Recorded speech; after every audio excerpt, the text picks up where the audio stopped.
What is up? What is up? How's it going, guys? Thanks for bearing with me to back in the stream elements again, trying to get the chat right. Let's see how it goes. Not gonna worry about it too much.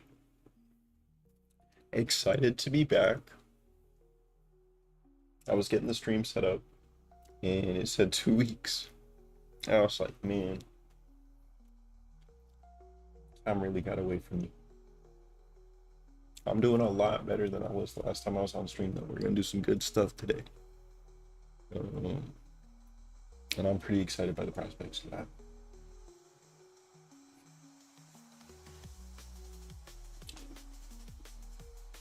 Dude, thank you, man. Yeah, I'm stoked. Last couple days have been crazy. Um, we've had some really steady growth, and I met some really cool people. Had some very nice comments the last couple of days. Connecting with some people about Godot, connecting with some folks about Pine phones, potentially collaboration coming away, uh, coming up soon. Someone reached out this morning, another small Godot content creator. He's actually working on a game not too different one that we are. So waiting to hear back from him, but that might be really cool. But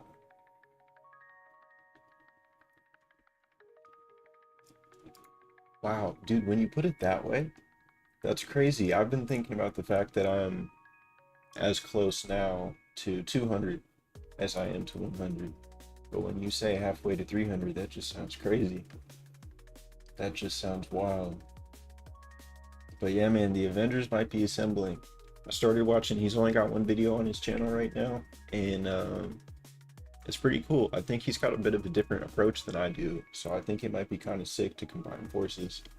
I haven't really gotten to do a lot of game dev with other people. My friend Trey at school is literally like my only game dev homie. Um, the other dude that I knew that used Godot was like literally one of the worst people I have ever met. Did not want to make games with him.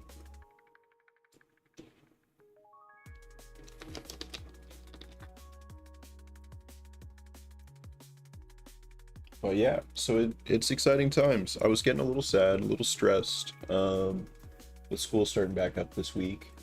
I wasn't feeling too great last week, so things were a little slow, but here we are. I'm excited to be back. So yeah, I think it'd be pretty sick, man. I'm definitely curious. I won't lie, when I first saw it, I got like really nervous. I was like, man, if this guy's also confident enough to put his game dev on the internet, am I like good enough to work with him? What is the goal? Asking the important questions, man. So I did a little bit of off-screen mining. After the last stream went so sideways, I needed to do something. I haven't actually worked on the game, but I did do just a little bit of art on the gnomes. What is going on, man? Welcome, welcome. We got the whole squad, the whole team. What is going on, man?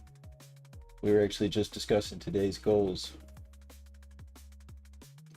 Dude, no worries. It is great to see you, man. I apologize I was gone for so long. Streams are going to be at least once a week, starting with this one. Hopefully more than that, but minimum once a week. We're going to get a more consistent schedule going, so it won't be so tough to line these up. But it's great to see you, man. I appreciate you for popping out, even if it's just for a bit. We're not doing anything too crazy today. We might start either like a very basic foundation for the quest system or a dialogue system, something to start interacting with the gnomes. And then, yeah, from there, I don't know. We'll kind of see.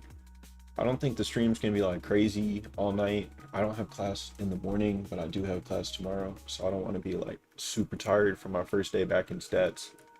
Um, but no, I'm pretty stoked to do some coding tonight. I had a lot of fun doing art last time, but I literally haven't done like any game dev in a minute.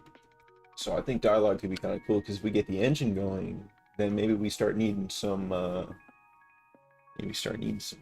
voice acting. Maybe we need some sound effects coming from our speakers. Could be pretty good. Could be pretty good. I'm excited about dialogue because I've made a dialogue system before. And it was like kind of my pride and joy. At some point, like last year, I sat down, I made it like a day or two. I like didn't leave my room, and it ended up doing all the things I wanted to do. But when I look back at it now, it's like moon runes, and I think we need to simplify that. The goal, if we're going to do dialogue today, is make it better than the last time that I made dialogue.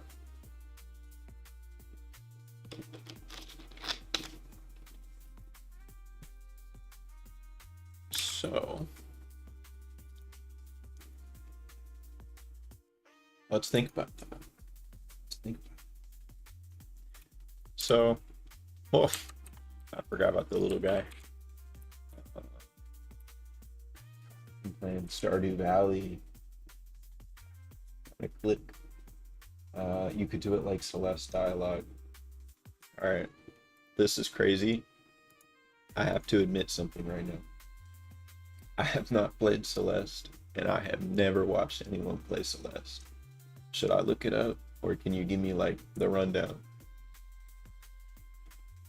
I've heard so many things about Celeste, but I honestly gotta be so honest, I feel like I'm almost avoided it. Almost feel like I've avoided it. I've learned a lot about it though. Like I've read about it in a game design sense. I've actually like implemented features from Celeste into my platformer games, but I have not interacted with it like as a video game.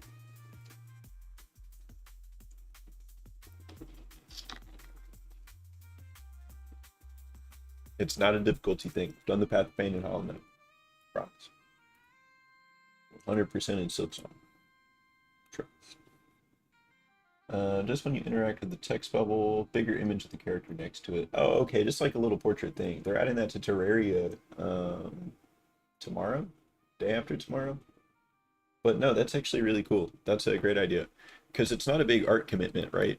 Because you can just, you do like a little slightly more detailed version, and you pop it over. So that's Animal Crossing sounds. I think was good at this game. No, totally, dude. I liked the idea that we were talking about. I think it was last time when you were talking about like some of the like maybe non-human ones would make like kind of like just grunting or like some kind of sound like that, and then we could just do like little like gibberish voices. Bro, Terraria update comes out this week. If you're trying to run it, let me know. Let me know. I got Alyssa on the Terraria grind a week or so ago. Gonna be starting a new world for the bigger and bolder update. Oh yeah, perfect time to come back in. Perfect time to come back in.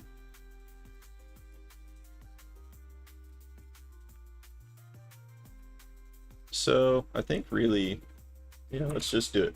Let's go for dialogue. Before we start coding, I am going to open up a new Chrome window and go to usage chart. We're gonna make an architecture diagram first. So that way, there should be a free and open source version of this chart. Oh, actually, hold on, guys. I'm still right here. I'm just not going to show you my login. Don't want to dox myself. Used to love that game. Yeah, dude, it was crazy, man. Back in the day, Terraria was so big, so huge. It was such a significant portion of my life.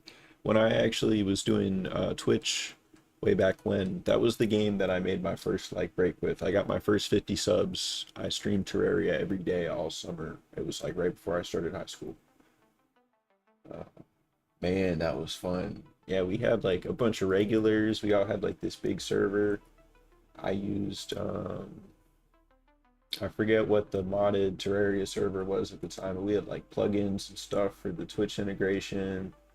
Oh man, that was fun. That was fun.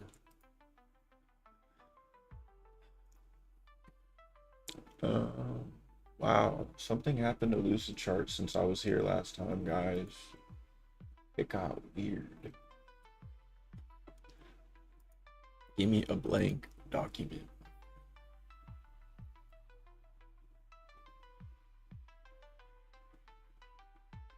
It's not my first document. I'm pretty casual.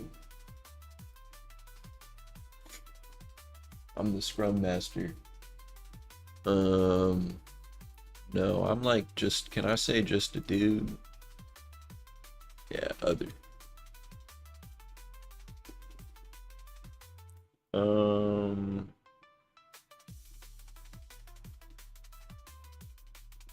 None of this, no. Blank document. This is insane. The complexity, the layers. I'm actually just gonna see.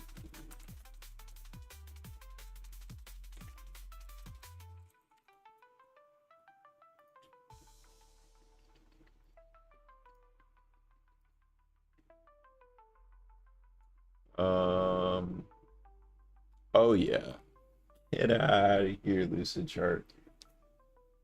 I signed in. That was my biggest mistake. They got another one of my Google accounts. Don't ever do that. Search for the free and open source equivalent. Because look, it's literally the same thing. So I think the way that I want to do this is, the reason I busted out the diagram is because we have to refactor some stuff. So here's the NPC.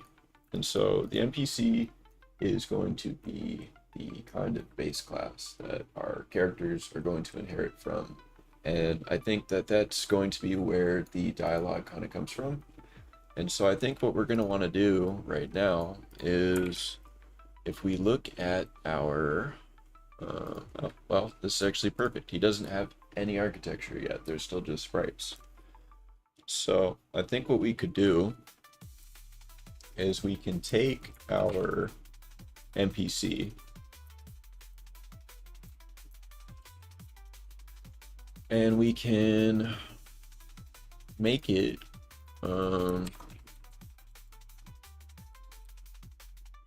NPC extends character body to.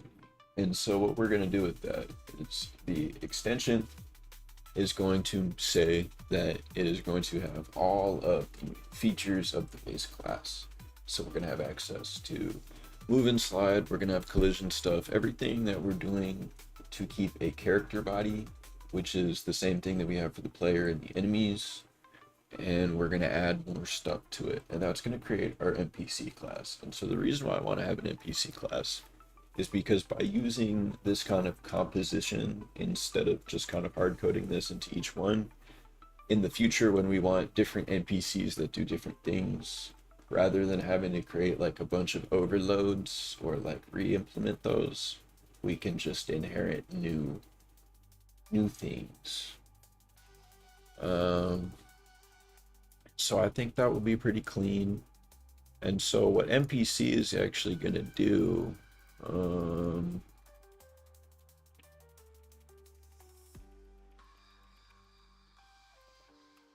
is we're going to have some stuff. We're going to have talk, which is a function. And then, I mean, honestly, for now, that might be the only thing that we put in the diagram. But the idea is pretty simple.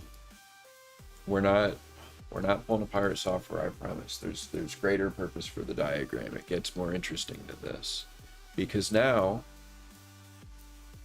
from here we have our gnome.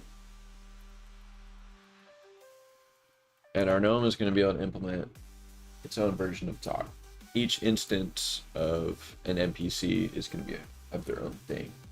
And so I think the plan is going to be that we're going to also, so we're going to have our player and our player class. This one got really kind of intense. But our player is going to be set up to be able to interact with the NPCs. And so I think these are going to end up having similar, we're going to want to have matching talk functions. And so the kind of prerequisites that we're going to have here, this is a character body to be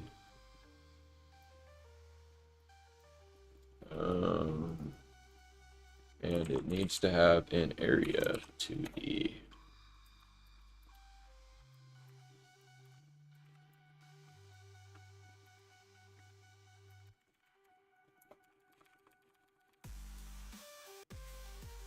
I'm skipping this one. It's killing my vibe right now. That was like borderline dubstep. Nothing wrong with dubstep, but it's supposed to be liquid drum and bass. Whatever that means. It's completely free. So the interaction that's actually going to happen is going to be between the player and the NPC class, and then whether it be our gnomes or whoever else, they're all going to have their own kind of custom implementation of that talk function themselves. And so I think the way that we're going to do this is we're going to have like dictionaries. 1 and 12. Yeah, no, exactly, dude. Where's the Bandicam or the Fraps watermark?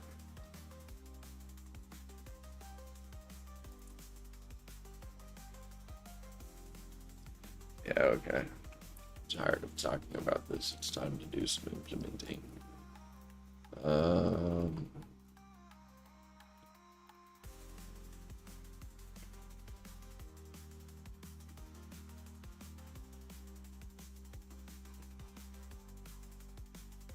So I think to make a class, we will make a new folder that will be called classes.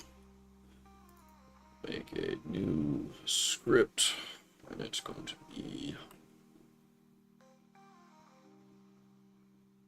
what do we want to call this? Implementing Labubu to improve syscalls.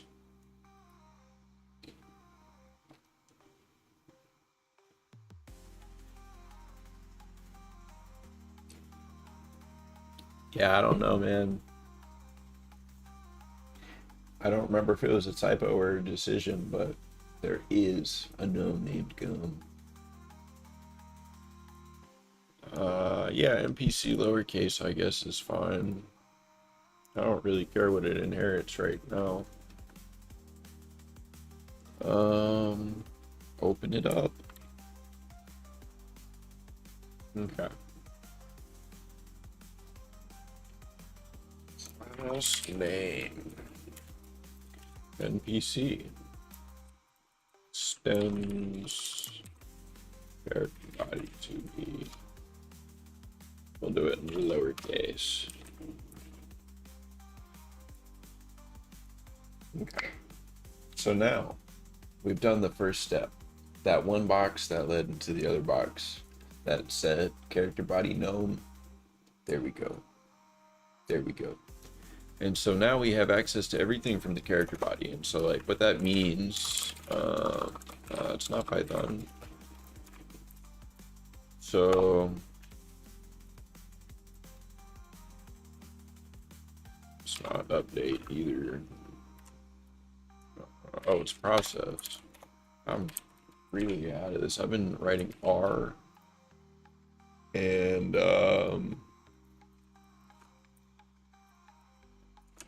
actually no, there's a better way to do that. We just underscore it because it's actually just the linter. R and Python. Nothing fun. See, and so that's what we're looking for here. So we have an NPC class, but character body gives us access to like move and slide, which is nice. And so we can just go ahead and put that in there because we'll want it eventually. Like right now he doesn't have any movement logic and maybe he never will. But at a bare minimum, what move and slide is doing is it's making all of the physics stuff happen. And so that is why it's called move and slide. Because part of it is allowing him to move and part of it is allowing him to slide. So we can push him around. Maybe we don't want that, and then we can just edit his physics. Eventually, we might decide that he doesn't need move and slide. But for the time being, I think it makes sense. I think it makes sense. And so, yeah.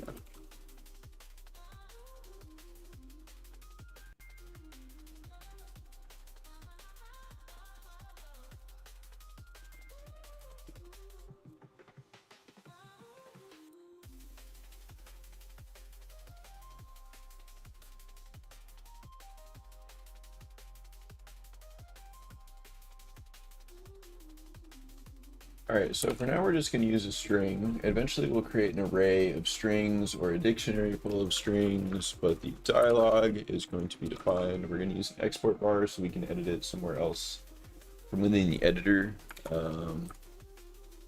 So like,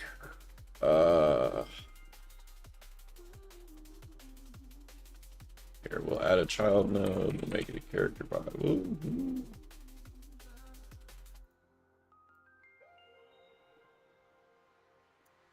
So give that to go. And then, so yeah, see now he has dialogue right here. And then because we used a default, he says, "Hi, I'm Phil Fish. I created the game Fez." And that's pretty cool.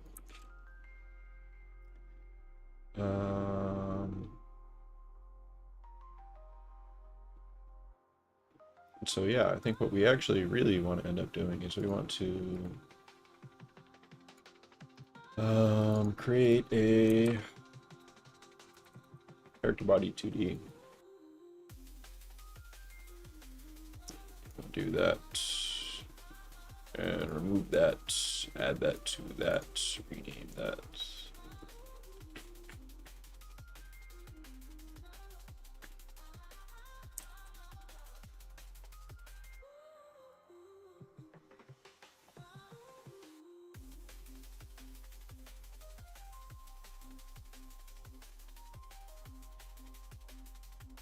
We need to give it a collider collision shape 2D, not 3D. There's only 2.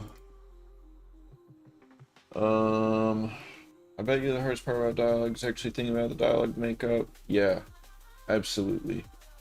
That's my weakest link as a game developer, is coming up with the things to make. It's like totally one thing to like be able to sit with a problem and like implement it over time. That's like something anything can do. That's just like how time or like entropy works. But like, yeah, coming up with like dialogue or like motivation for characters, it's like, man, that's a whole like profession in itself.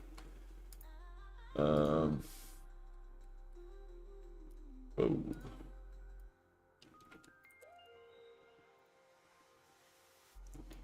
That's pretty funny. I didn't think about that. Okay, so now he's good. So we just have to bring him back over.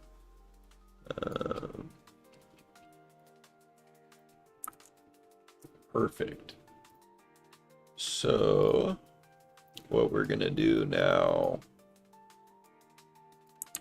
is turn him into a prefab.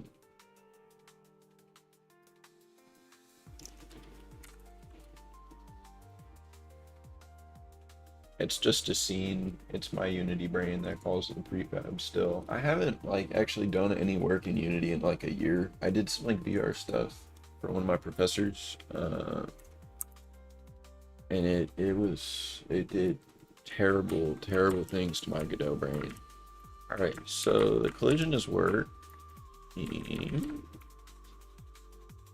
but we don't want it to be working. We do, but we don't, right? Because this is not actually a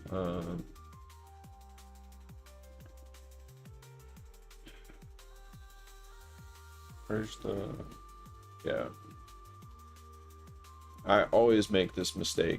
An object can detect contact with object B only if object B is in any of the layers that object A scans.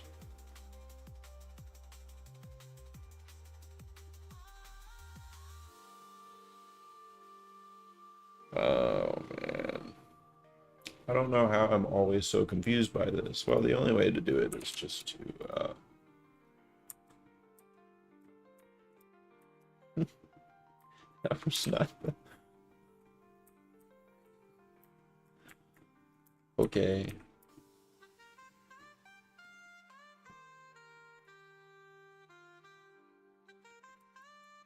Why did that do that? Well, so he doesn't have gravity. So that's the move and slide working. We're just not applying gravity on the down. So that's okay, but again, not the desired effect. So do we do it the other way around? Yeah, pet gnome.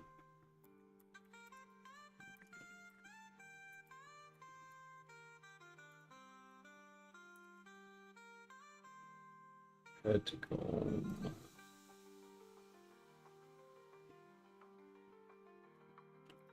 Oh, you know what? I need to do, I'm totally tripping, I forgot. That's what the area is for.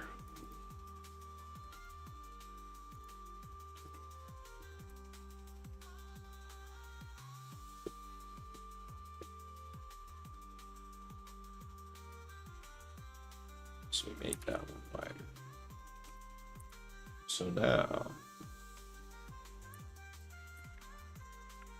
now there's this little panel here and here, and then there's the border there.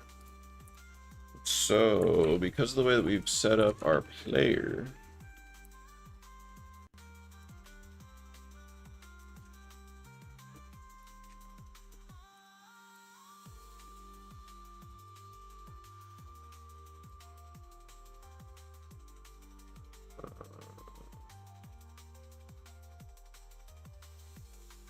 so yeah, we'll make a group.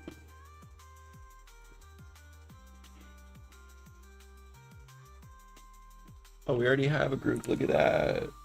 That is so cool. That is so cool. We thought ahead earlier. That's amazing. So now we'll just say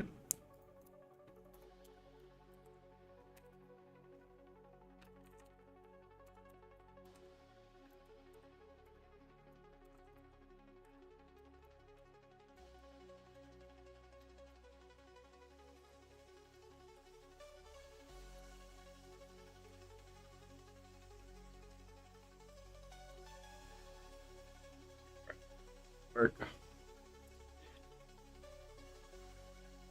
That is a body. So I am a little bit confused. I'm a little bit confused.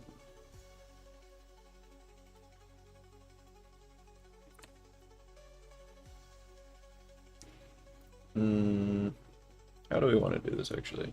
What kind of signals do we have access to? Area entered.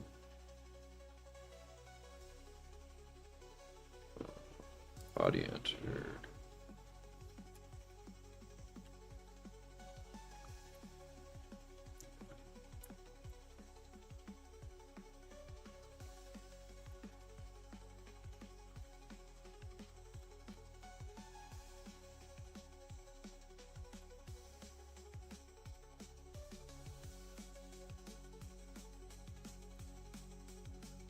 What's the issue? Used to tabs. Oh, it's just bad. No, it's actually really upset about it. About some code that I didn't even write, really?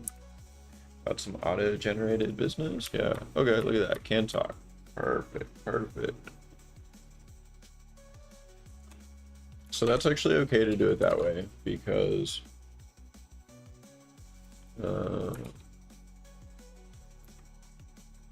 yeah, that's perfect.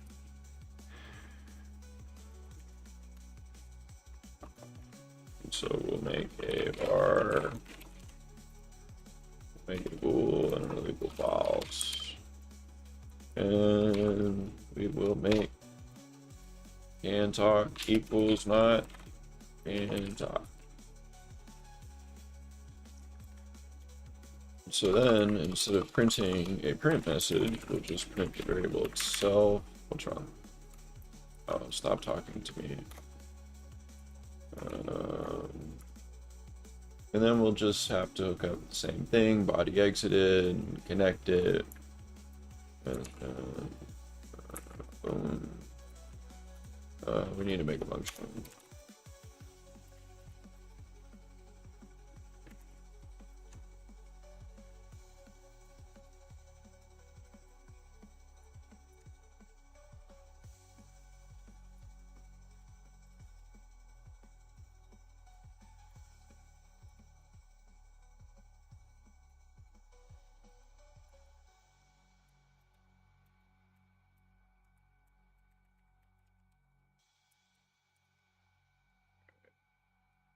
So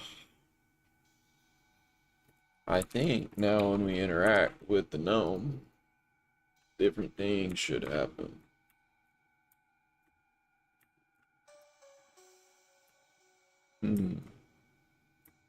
Okay, so that's not perfect. There's a little something too much happening. Oh, well, it's because we're not, that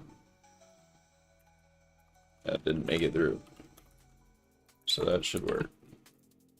I need to start hitting F5. Alright, yep. Alright, that's what I thought. I was about to say, there's no reason why that's being wonky. What is it? F8 stop. Perfect. So, if we go back into our player controller, we can find, we do UI controller toggle interaction.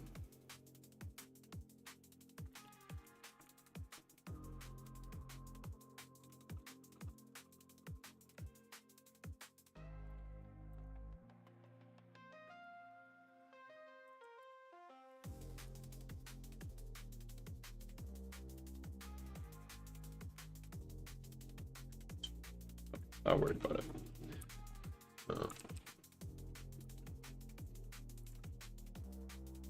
So we need to do a UI controller toggle interaction. Well, that's actually okay. We can make a reference to the UI controller because of the way that we're using composition, guys. This is why we do it, because we're just making everything. I have to make this ridiculous. So let's literally just pull up how we did it in the player up at the top. The page up, yeah. My ThinkPad is spoiling me. I have a page up and a page down right by the arrow keys. Oh my gosh. It's like, oh well, the UI manager is a child of the player. I thought we were doing like a weird access to it where it was like get first in group or something like that. Does it not have a group? No. It's about to have one.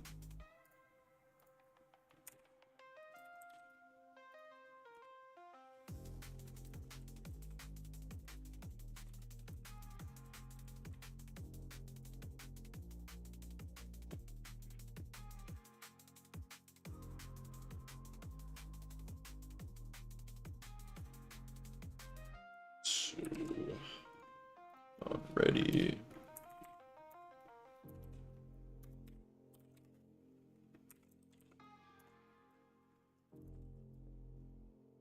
What is the UI manager? Is it a control?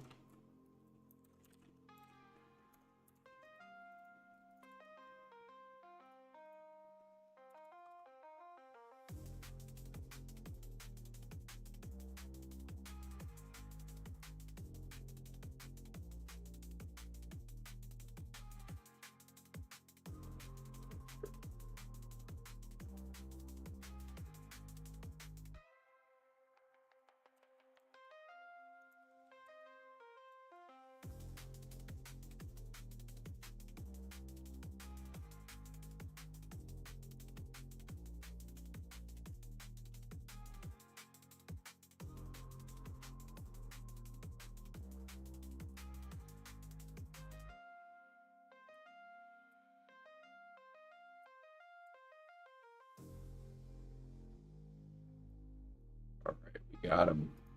We got him.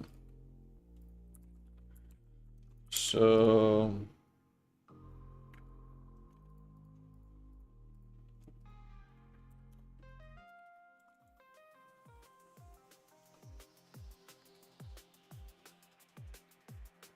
I actually don't know how to do match case in Godot.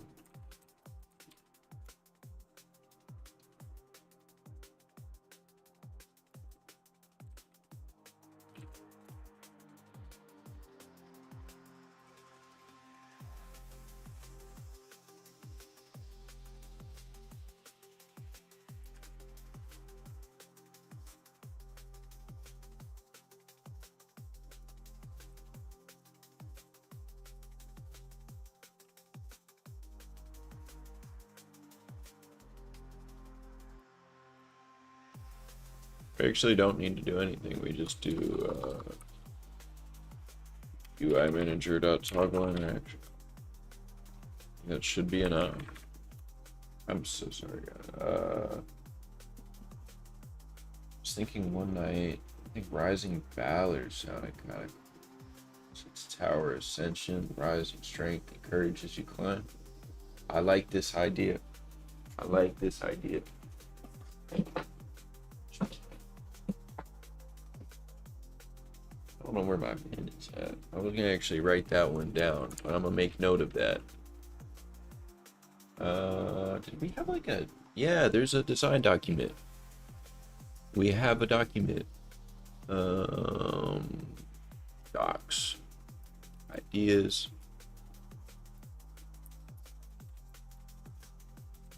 And stuff.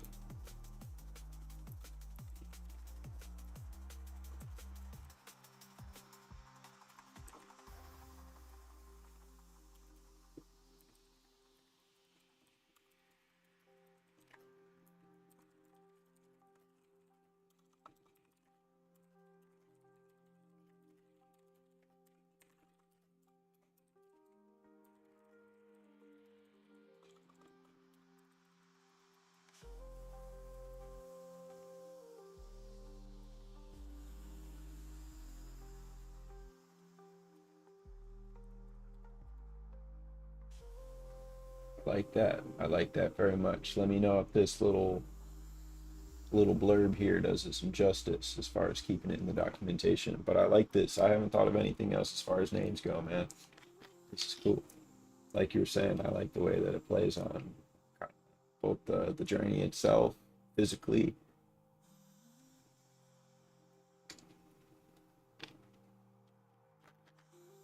Nighttime.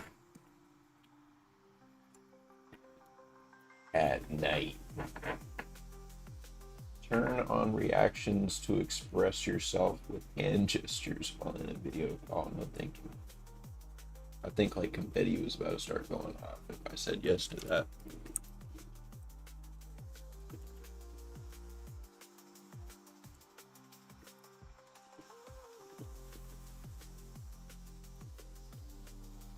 Oh man. It's coming together, guys. I'm kind of floored. I hope that doesn't make you lose all faith in me, because we're not really accomplishing huge things here. But it's fun to be back on stream. So we do UI manager toggle interaction, and now look at that. I would like to consult the diagram. We now have character body extending into our NPC class. Our NPC class has a talk. We have a gnome being created from this NPC class. Just saying. And so what's going to be nice about this, right, is right now we're just building an actual gnome on top of the NPC class. But we can take this a step further and literally make a gnome class that extends our NPC class. And that will allow us to just... A gnome is a gnome. A gnome is not just an NPC, guys.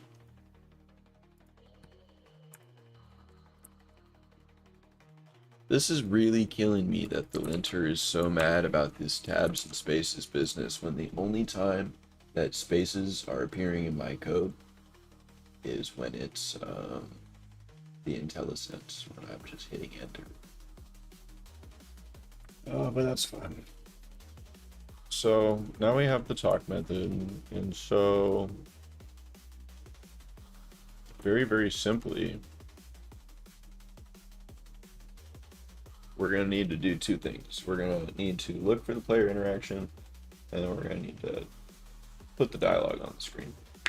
And then we're probably going to have to, that's why I said we're going to want a talk function on both the NPC and the player. Because the player is going to need to modify states. And so I talked about it in one of my last videos, how I want to move the player to a proper state machine. We haven't done that yet, and I don't think that we're going to do that tonight. So we're going to try and make this as like non-final as possible, non-concrete as it can be. The implementation should be like fairly straightforward, but yeah, that's the general idea. But for now, we can just do something as simple as just printing the dialogue, just to start seeing what that's going to look like.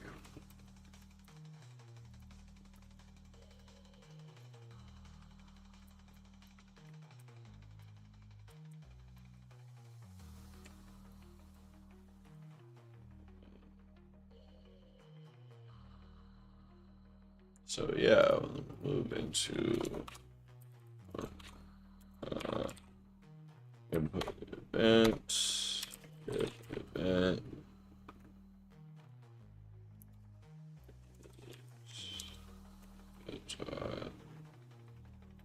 is action just pressed, interact, talk.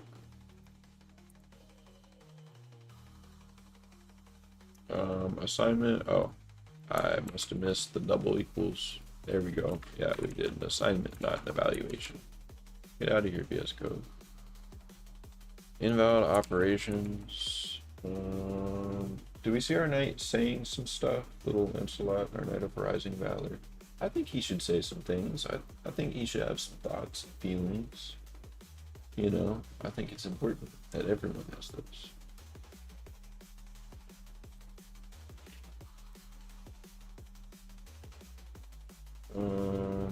If event is input event key,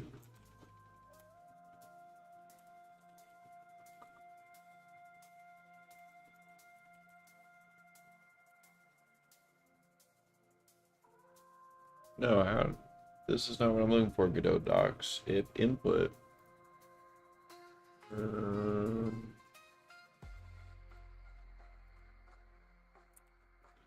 is it, wait, so is it actually fine if I just do the,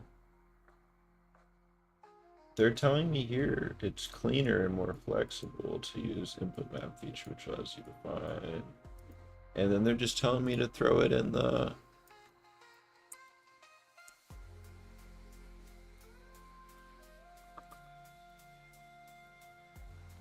is action just pressed, interact, talk. Oh, look at that. Okay, so I guess that's fine. It's kind of a waste to put it in the input event, but I'm putting it there because I'm really just not interested in cramming everything in the process function anymore. I guess it also depends how much the knight is actually a character rather than just a vessel for gameplay. Man, you're really bringing a lot of my Hollow Knight feelings out with the word vessel and knight in the same sentence. But yeah, I'm completely rocking with the vibe here. I mean, because yeah, right now he's in a full suit of armor. There's not necessarily any reason why he has to become much more of a character, but I think it'd be fun. I think that we're like trying to give some personality to our enemies and our NPCs here. I think we should give some personality to our character as well. That might also potentially create some more need for some spoken word for no specific reason. No specific specific voice acting.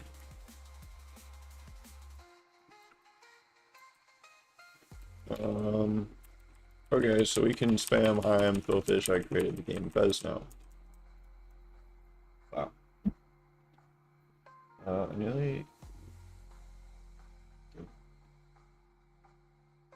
finishing the King Arthur short story. I like that. I like that. Rooted with some lore. I would love to hear more about it. I don't know anything about King Arthur or his story, but that sounds cool. Sounds like someone I might meet in The Witcher.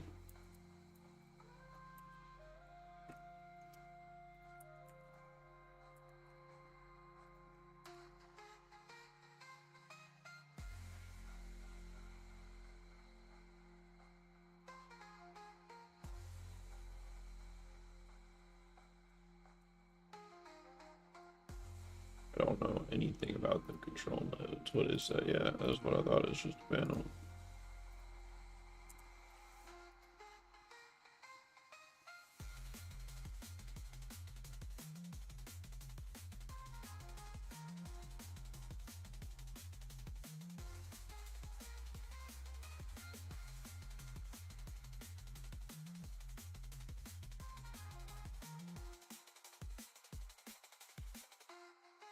Table. I'm just going to go ahead and set this up so that the text is over here, and then this little spot over here, that's where we're going to put our portrait like you were talking about. Good night name. Very good night name. Better night name than I'm going to come up with. You guys are cooking. There is a movie called The Green Knight, which adapts the story. Challenge to a game of the Green Knight makes a lot of sword. Oh.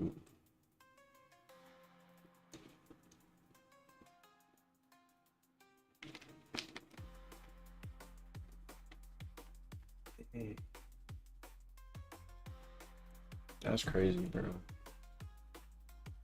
That's tough.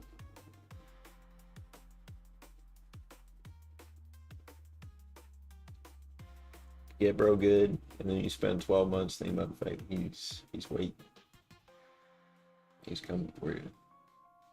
Gonna get that neck.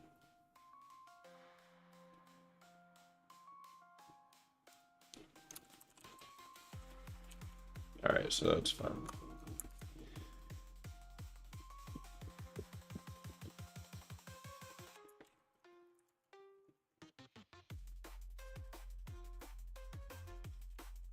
I have to do something about this soon. This is so ugly. But it's also kind of fine because there's really not going to be much more than this. Yeah, I'm sorry. I realized. See, I was thinking about, like, I don't know. Back when I was high school, like, you do this, like, little thing with your hand. And if they looked at it, you'd say, got your neck. And then you'd, like, smack them in the neck. That's where I was going with that. And then I realized it sounded kind of crazy. So I apologize. I apologize. Apologize.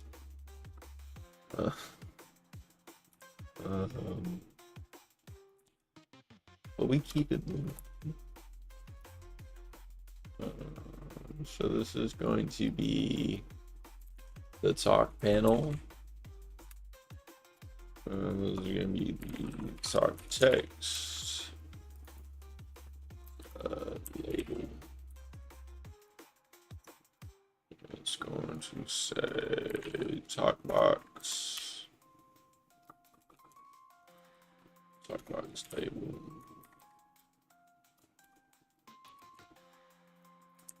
What did I do wrong? Oh, a labby. Label. Okay, so. Excellent. That is not going to fit any dialogue. Perfect.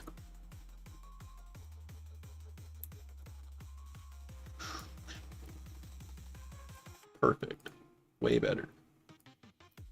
And we're gonna add some padding. We're just gonna eyeball it.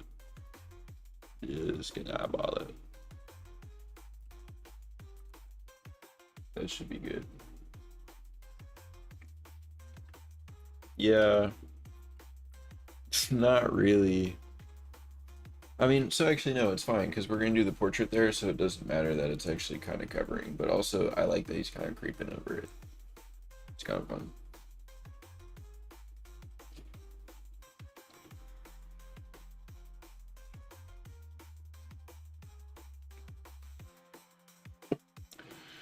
How are we doing on time? 9:45. That's excellent. That is so excellent. We're doing so good on time.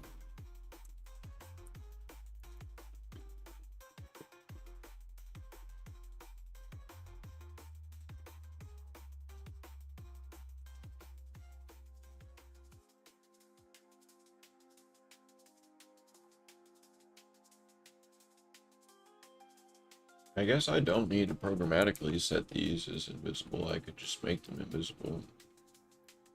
No. Why would I do that?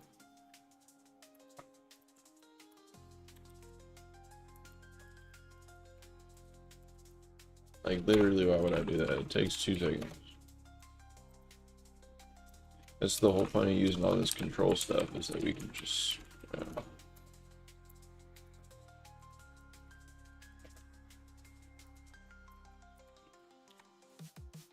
more I think about it, Rising Valor, cool ass font. You're seeing the vision. You are seeing the vision that he has put out for us. I'm also seeing the vision.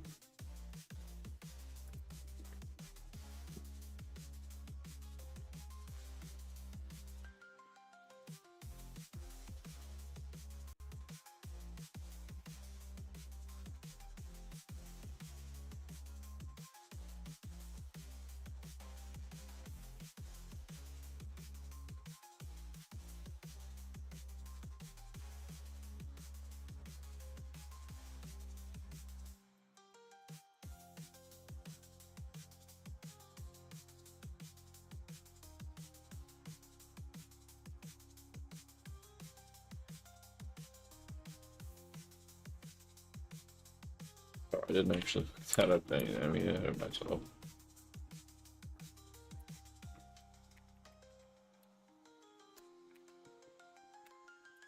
Oh, look at the way that we're doing this, guys. We're winning. We are so up. Might even be worth like a commission for a cover art. Yeah, I think so. I mean, by the time that we're done with this is gonna be like the first like significant project for the channel. So I think that it will totally be worth like. You know what? Actually, my sister went to art school. She's an artist. I would commission my sister. I would also commission anyone else that you guys know. I love to support, you know, artists that I am like somewhat connected to, but I also love to support random strangers on the internet. That is also very cool. It's all good. It is all a win in its own way. Toggle dialogue.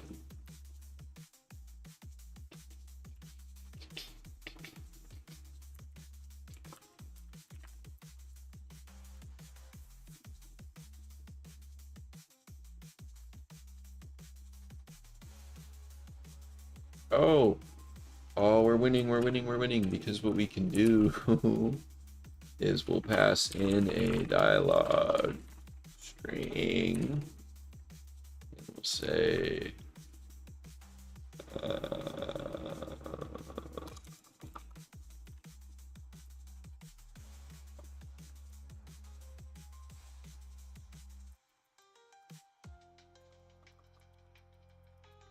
we're winning, guys, trust me, we're winning. We are winning. Because now what we can also say is we can say, if dialogue does not equal empty,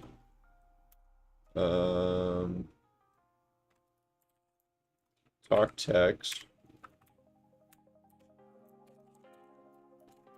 equals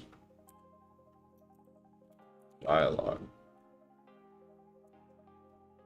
You're gonna 100% put this one on Steam. I remember you saying you couldn't with Pathfinder since it was your thesis. I think the night same damage was so cliche. Last for something cool.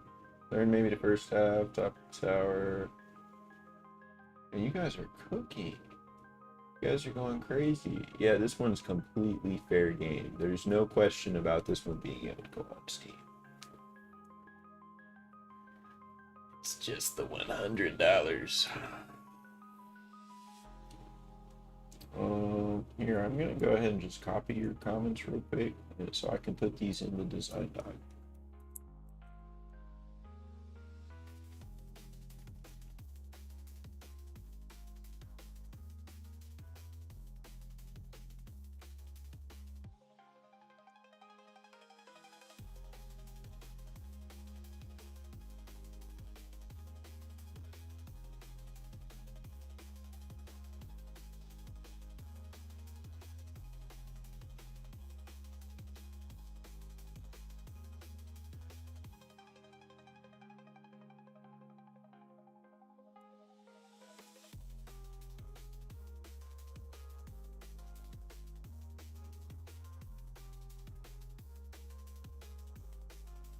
Yeah, I think Philosopher's Stone kind of thing would be cool because we want to bring magic in here anyway, right?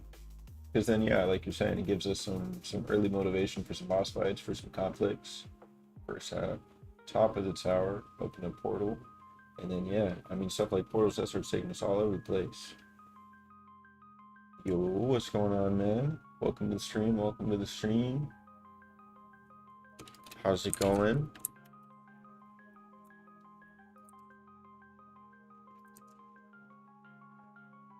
Talk text. Text.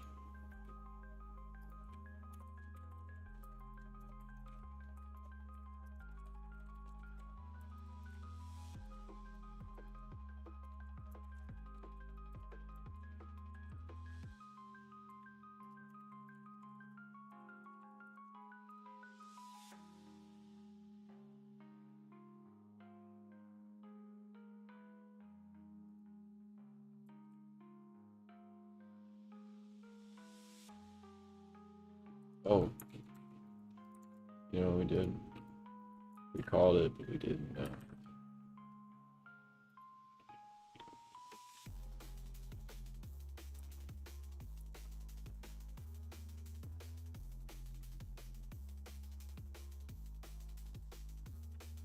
Got dialogue. Some sort of plot device like this. Infinity Gauntlet make video.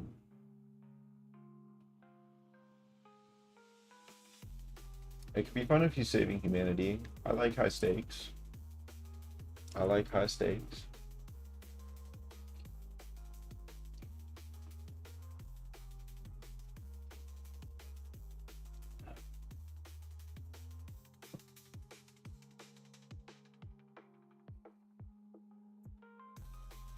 Probably won't be playing Minecraft tonight, man, but maybe sometime.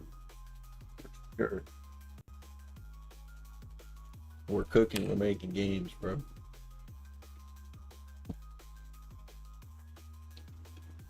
I like these ideas, big boy. I mean, so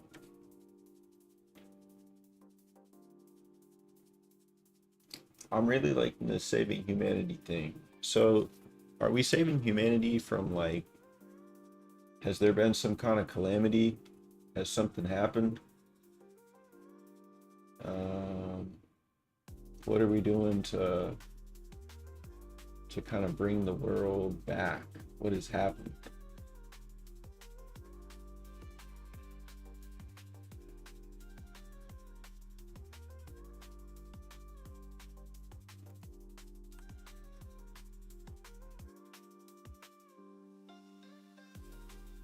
We need to make the font bigger.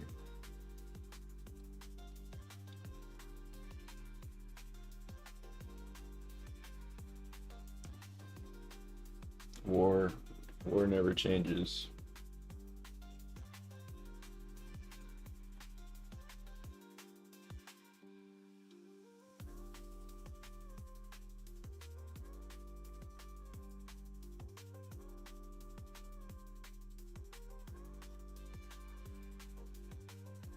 Ooh, maybe an orb to ponder.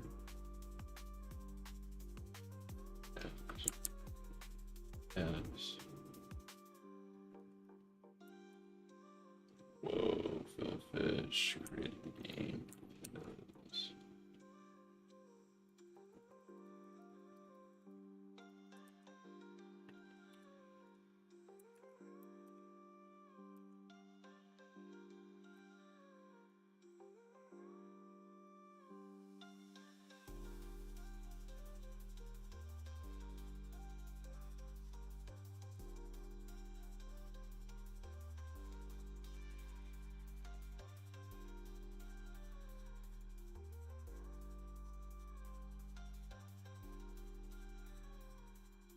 Not sure what you mean, man. 4.5 sim. We're on 4.41, man. Kogan, what kind of orb are we pondering? What kind of magic spells are we casting?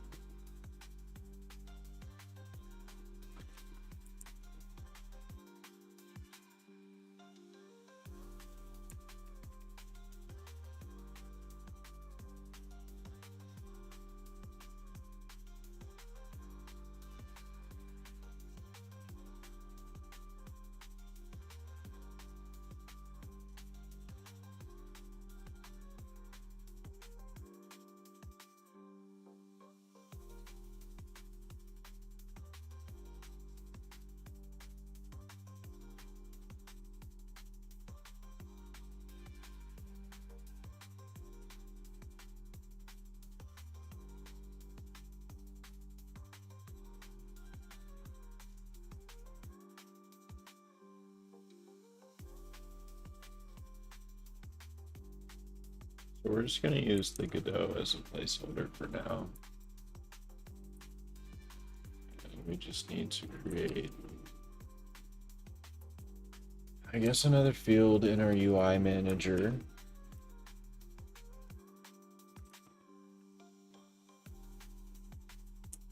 I don't really know how I want to do that. I guess we'll just pass defaults to it. That'll be fine. It makes more sense to load something up right and then swap it. I mean, later on we can start figuring out how to better manage resources, but I'm just trying to get proof of concept going right now.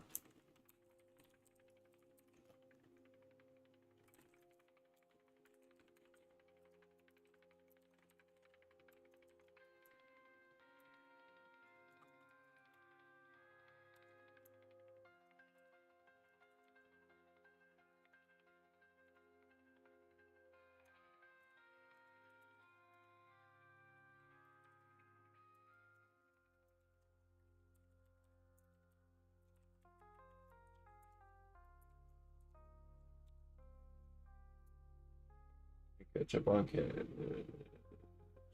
chat. I imagine, right, this world is probably not doing so hot. You were sent with the goal to get magic plot device item that could save humanity. It's the orb that grants wishes and it's guarded. Ooh, someone could be trapped in the orb. Kidnap your king, father. Don't know many dad rescue games. Dad rescue games are good. Fallout 3 taught me that. Liam Neeson dad. He found him. He wasn't in an orb though. This could be an exciting contribution to dad rescue game as a genre. If you do save him, you become the king. If you fail, the world ends. I think that sounds pretty reasonable because, yeah, then it would give you like a really crazy motivation to keep coming back and playing every time that you fail because you don't want the world to fall into disarray.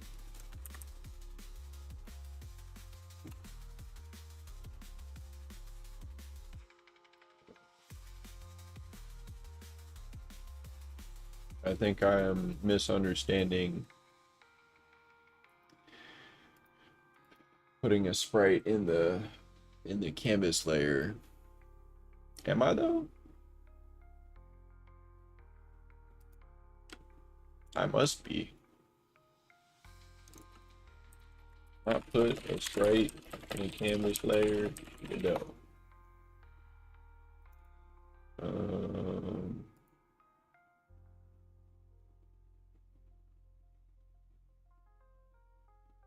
Yeah, so that should be fine. What am I doing in the code? Talk portrait visible equals not talk portrait visible. And that only happens when we toggle dialogue. And visibility, visible, yes.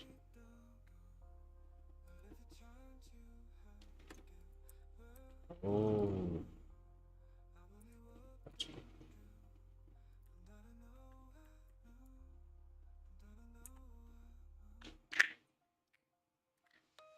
Maybe we got time to think on it. Absolutely. Roguelite I've been playing called Less Dead. Undead Sheriff's like a purgatory. You can't be free. Creature. That sounds pretty cool, man. West of the Dead. I've never heard of this. I might have to check that out.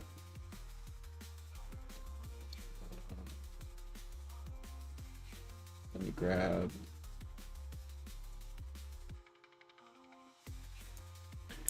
some more of these, throw them in the design doc. Whoa.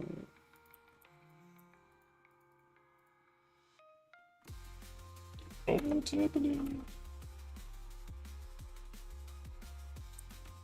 I've never used that menu in my life. Oh, but you know what? It's just because I was in the wrong.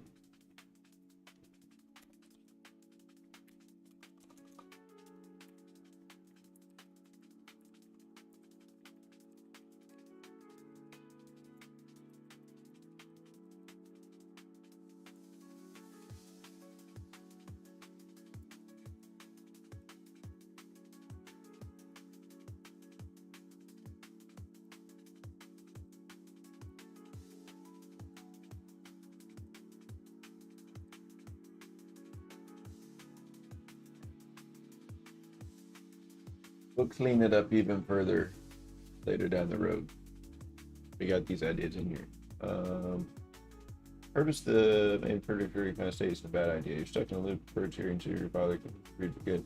Yeah, that's kind of cool. We could tie it into like some kind of like evil magic that has like fallen over the kingdom in the king's absence. Maybe this orb that he is trapped in. Maybe it's like really evil that they put him inside it because traditionally he uses the magic of this orb to like protect the kingdom. And then they pulled up and put him in the orb and said, yeah, try and keep us out now. And so now we're like stuck trying to get to him and get him out. All.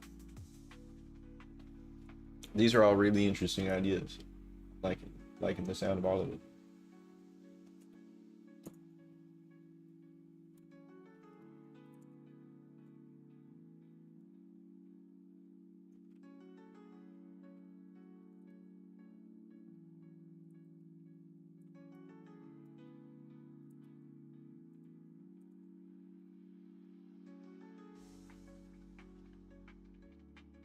So, we can do like the cool type out effect thing for the dialogue if we want to.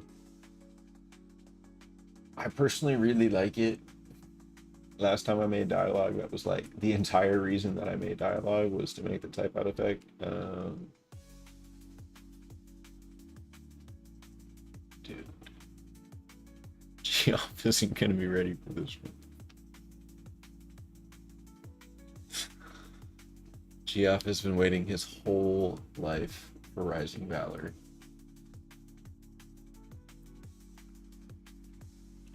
Definitely do the effect, okay.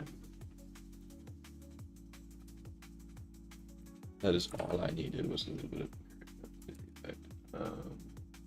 But let's see, what else did I want to do? Oh, I want to make the player not move around real quick because more than I want.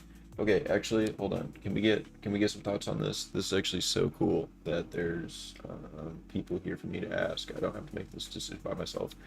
Should the player be able to walk while we're talking, and if you walk too far, it ends the dialogue? Or should the player be not moving while dialogue is happening? Discuss amongst yourselves and let me know.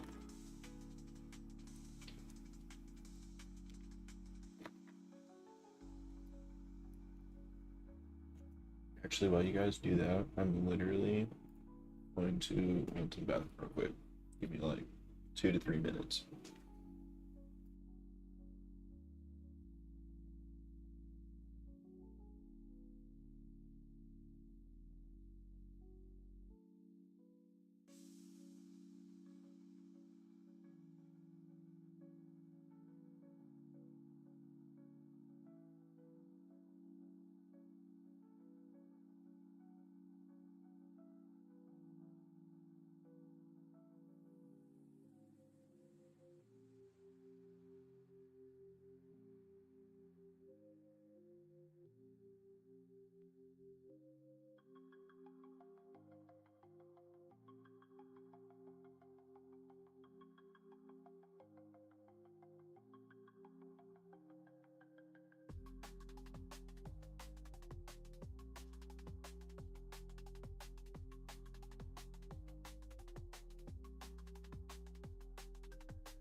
You guys are incredible. Thank you for solving this problem while I was gone. I think that is a great answer.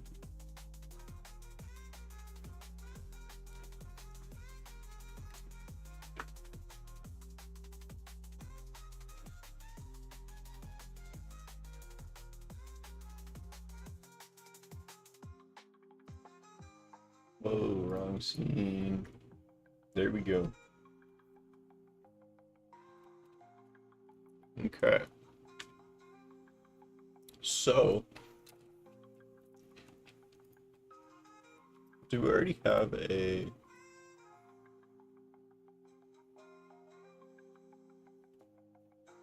Oh no, this is why we wanted to do state machines, guys. Because there's like... It's fine. I'm just not even gonna think about it.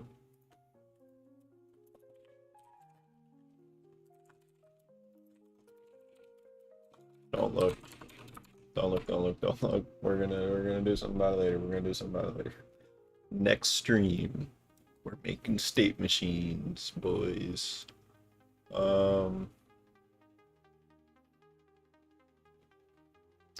Okay, so what button do we press? I don't even remember what the keybinds are. Is E interact? Nope. Do we have an E keybind? C, C, X, plus. Because it can't be C. Well, we could use X because it's already bound. It can't be C because we're going to use C to progress the dialogue because that's the same button used to start the conversation. So you're not going to change keybinds for that. That'd be like so messed up. That'd be like psychological warfare. And so maybe we'll do an X double tap to leave a combo. Oh yeah, so you'll press it once and then the thing will pop up and it'll be like, are you sure? And then you press it again and it goes.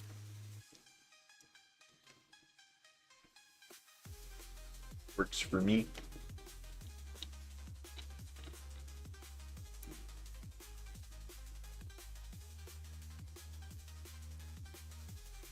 Wow, this is another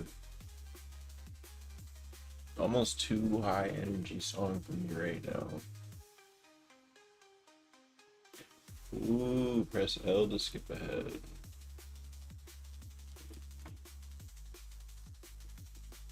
That could be good. Well, yeah, actually, it's another decision that we have to make. I mean, I would like to support using either the mouse or full keyboard, and so I think we can totally do that. That was kind of the original intention. But for players who are going to be completely using the keyboard, those kinds of keybinds on the far right. Oh, well, so that's what I'm building up to. For players who are just using the keyboard, that one might make sense. But yeah, for the players who are like either holding the mouse, that's... Sorry, I missed your joke there, but I did come to the conclusion.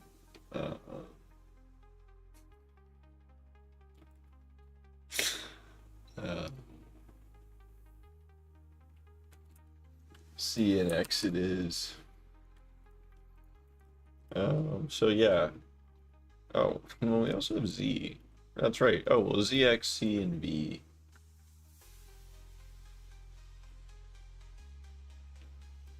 So the only reason I made like a little bit of sense, right? It's like a little keyboard.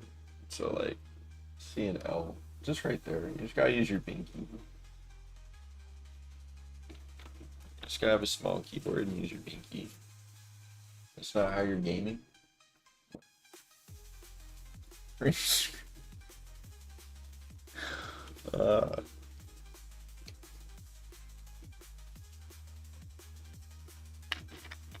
I like these keybinds. It's creative. That should be a whole genre in itself. Games with interesting keybinds. I want to play a game with my function row.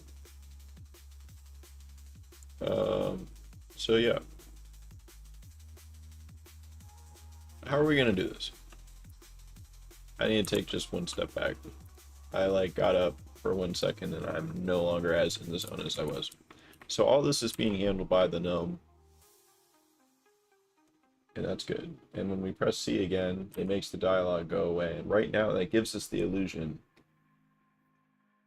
that all is good in the world. But there's a couple things here that are just kind of giving the illusion of truth, right? Because really we're just toggling in a pretty static state, which is okay for one dialogue at a time, and the actual behavior isn't that much more complicated than this. But we are going to need to kind of do two things. First, make them stop moving. How are we going to do that? We need to do more signals and communications between all of our little dudes. And so I think instead of looking at the player, I want to look back at the UI controller. The UI controller is perfect because it's the child of the player object. And there's only one of them, so it's totally fine if we statically reference it when it's created. And it's just completely fine. And that was a really happy accident. Maybe it wasn't though.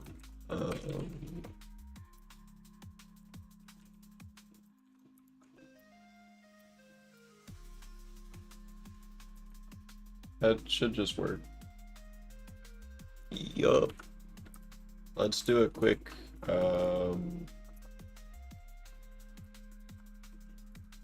made me so happy just now.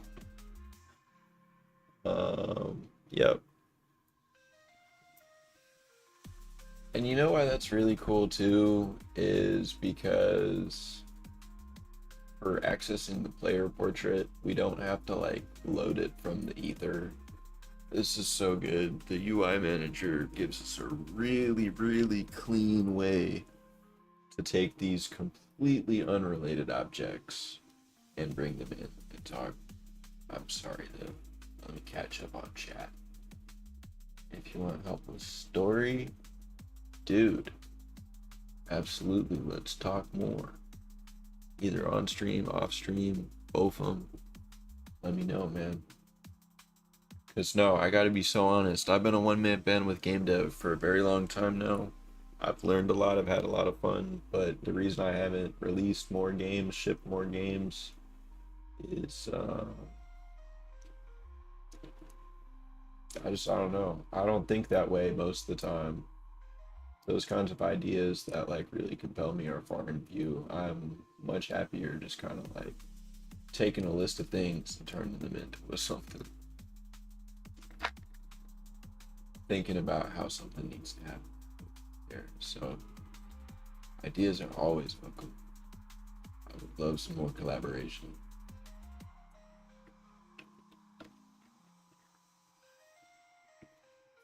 Dude, absolutely, man. That's what I'm saying. We got the team.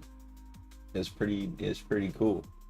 It's like it's a double win. Well, I mean, it's actually just a win for so many reasons. It's like helps me connect with you guys. It helps you guys see my work. So we have this nice exchange of ideas here. And I mean, just like this whole thing, being able to sit down and stream, make like games that are like being like inspired and motivated by like other people is crazy. It's very, very cool. Very, very rewarding.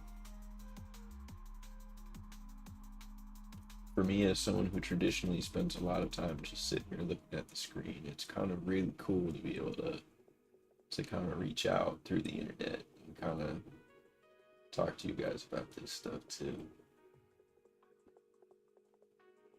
Writing scripts for videos, watching films, working film, storytelling. Dude, I be seeing your story. You watch a lot of movies, man. It's impressive. It's impressive. And you have thoughts on them all. That's what's cool about it, bro. That's what's cool about it. Alright. So we have access to the player object now, and so when we toggle dialogue, we can also say player object dot. Can we open this to the thank you? player object talking.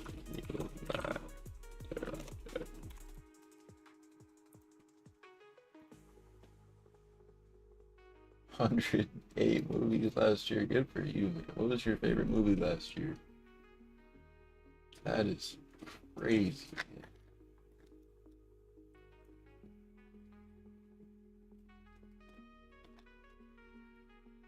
Are you gonna try and do 216 this year?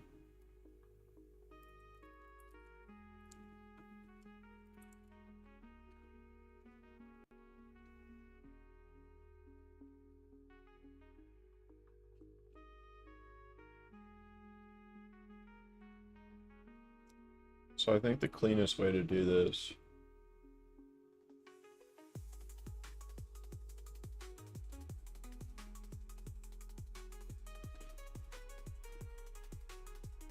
we need to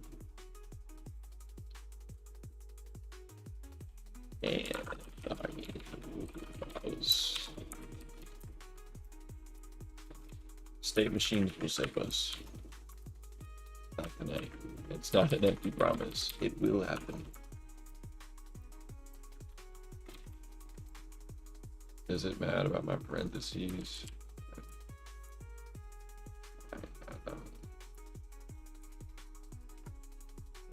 Top 3, Marty Supreme, One Bap Another, and Hamnet.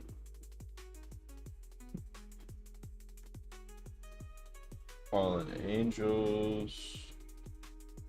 Hours. I recognize a lot of these names. I have not seen a lot of these. Man, that marketing campaign leading up to Marty Supreme was pretty wild. Hamnet. When did that come out? I feel like I've maybe seen that one.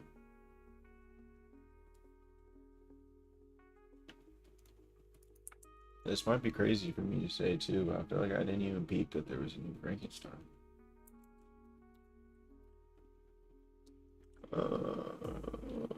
Doesn't have a counterpart. Everyone needs a friend. If you don't have a friend, you get removed from my code. So we can do a little dance while we're talking. A little emote. And we can still look up and down.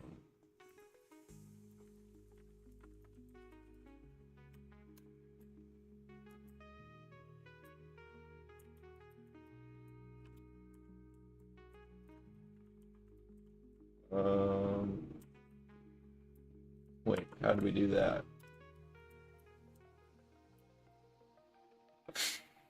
That's weird. So we need to either clean that up or make sure that there's never a ladder that close to an NPC.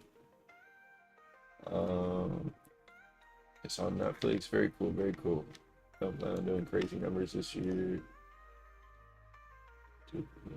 At least 30, 26 releases. Very cool, man. Very cool. What movies are you most excited about so far coming out like this year?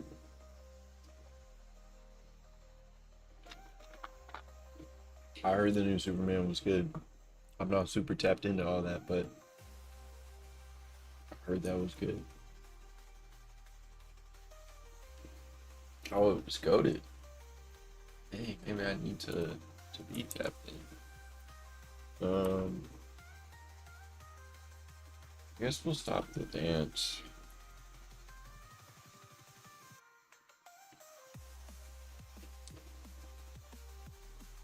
Okay, we're back to the like YouTube intro music.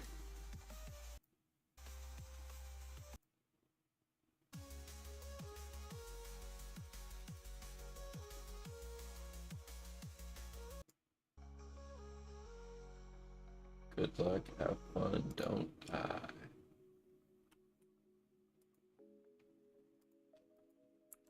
Pretty reasonable advice. I haven't heard of that one.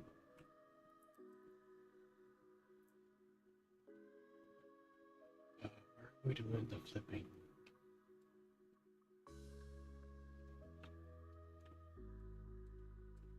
Don't even know.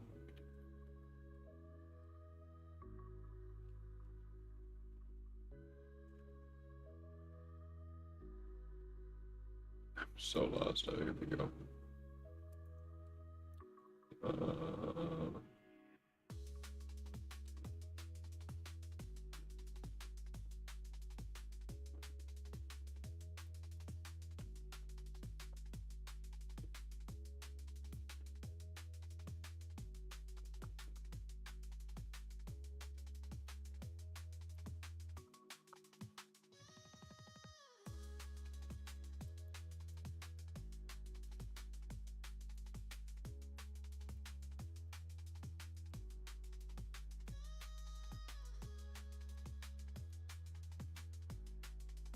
So let's see, there we go. He's no longer doing his little dance. We're good to go. Okay, but we still have that. What's going on there?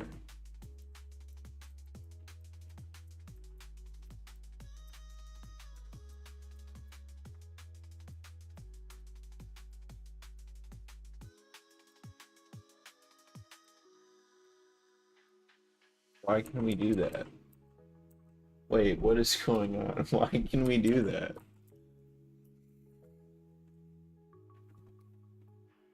Did I not hook this up? Did I just think this was hooked up the whole time? Why is this happening right now?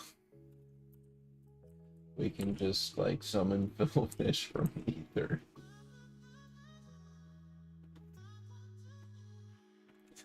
I don't know why that's so funny to me right now. Oh man, we got movies in the chat.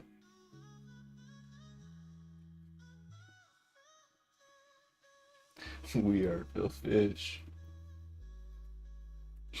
Man, I got to admit to you guys here on the stream right now, I'm truly deeply saddened a couple times a year by the fact that Fez 2 is not ever coming out. This is not the first time that I've implemented dialogue and used Phil Fish boilerplate. Now just think about his tweet, man. It just disappeared. Gone. That is it. I'm done. Fez 2 is canceled.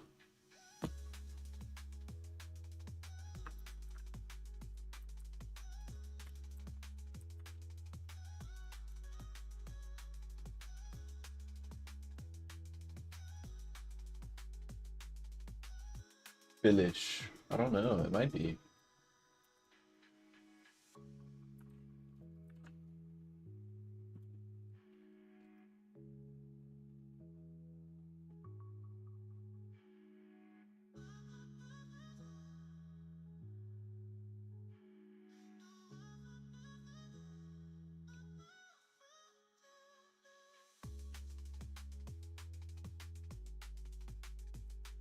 Are we just not properly exiting?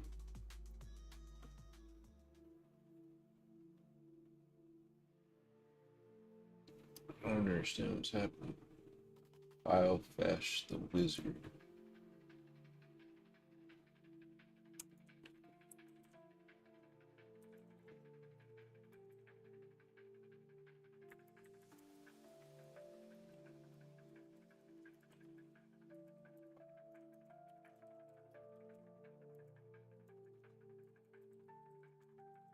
Can I spell Imbired?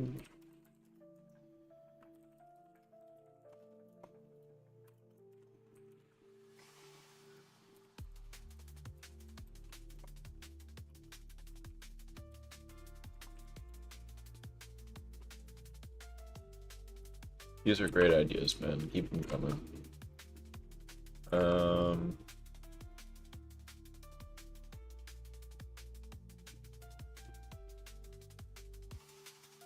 Oh, yeah, look, it's because we're just doing this random thing.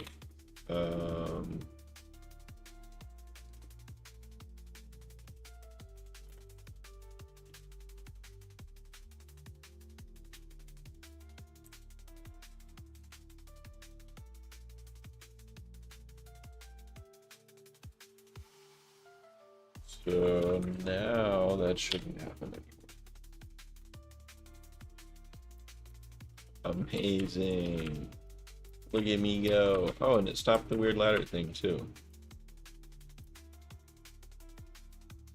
So when I say look at me go too, I have to just like, when I have a reference in my mind, I have to just tell you guys about it. I don't know if you ever played these games on Steam.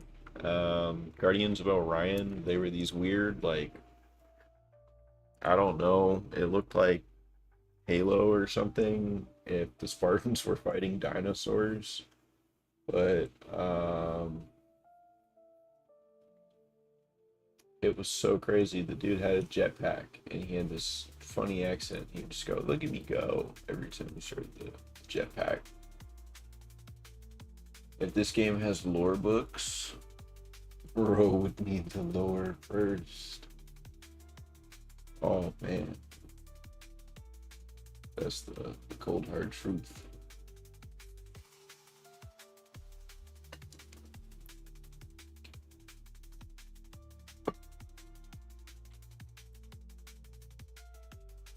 But lore books, once we have lore. Great way to add some extra goodies. So, yeah, we really haven't done much with that, but it's fine because we're like architecting all kinds of different things right now. We are scaffolding the basics. People skip over them, good world building sometimes. No, I totally agree. One of my favorite games of all times. I mean, this is like a tale as old as time. Everyone who's played this game is going to tell you the same thing that I'm doing right now. Outer Wilds, another great example of games about notes. I mean, Resident Evil's not a game about notes, but this is literally a game just about walking around and finding notes. And the ones that you don't find, you don't find. And the ones that you do, they're great. And then it's a great time just walking around reading notes. Really great time. It's not always just reading notes, but it's surprising amount of the game. About all I can say.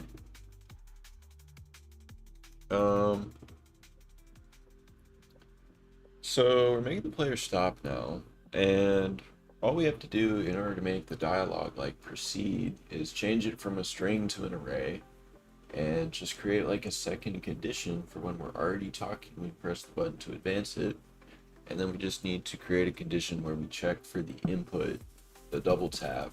We just need, so we'll need to make like an input buffer, like a really short one. We'll just like store key presses, and we'll look for 2 of the X button presses. We'll send like some kind of signal that breaks us out of dialogue. What do I want to do first? Probably make dialogue not just a string, I guess. Could be lots of great features within this game. Notes, sending, red light features, characters, personality. Good little official Steam game. Yeah, man. I'm pretty stoked about it. I mean, I really do think that if I can kind of hit my stride and we can get these streams going a little more often, I think we can really do some cooking. These last couple streams have been great. It's just a matter of me getting here. I went to stream the other day. Well, I didn't go to do it, but I wanted to. But I had the same kind of headache that I had that one day. I ended the stream after like 20 minutes, and I was like, man, I can't do this. Dude, the Schweem I like the sound of that. Like the sound of that.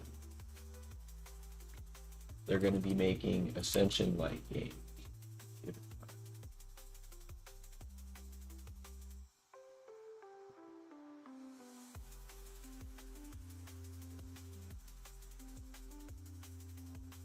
One second, team. I gotta answer my phone.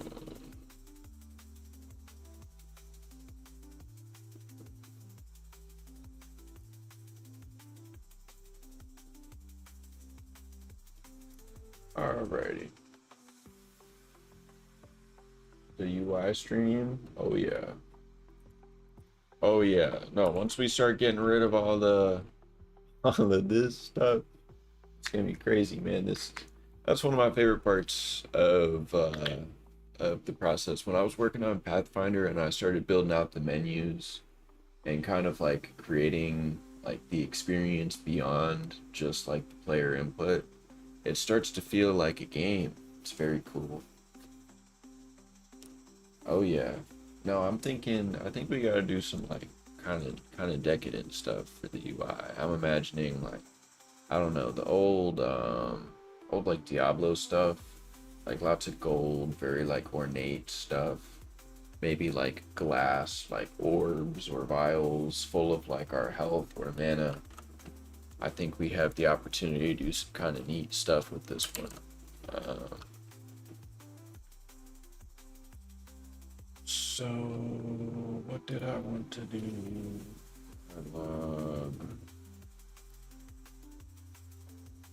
Array. Can I do that now? Yes, I think I can. Yes, I can do that now. They added this sometime within the last year. Oh, that's amazing.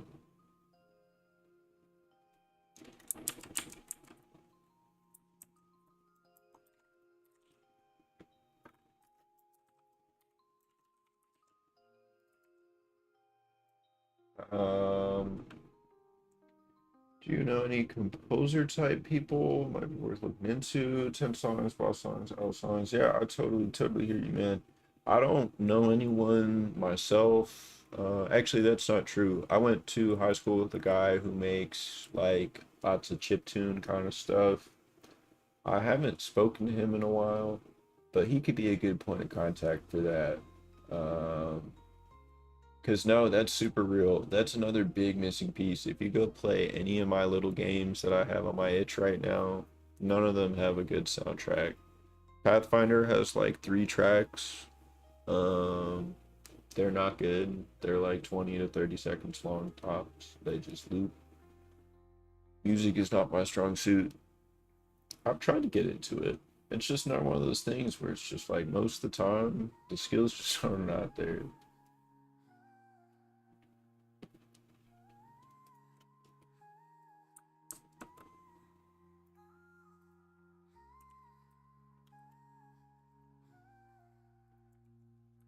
I think this would just work.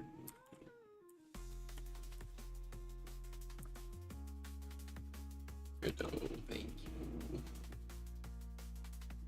This whole industry is about connection. Knowing people is essential. Yeah, absolutely, man. 110%. I think that's true in probably most industries, or at least that's what I'm starting to learn. Because the same is true in the computer science field, the same is true in the data science field.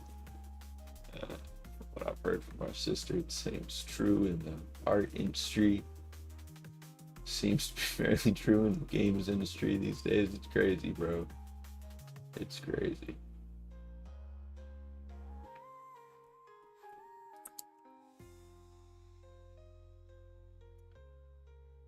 So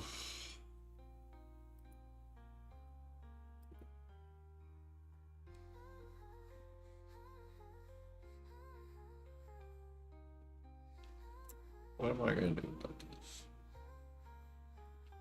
Is this Starlight Manager? No. Yes.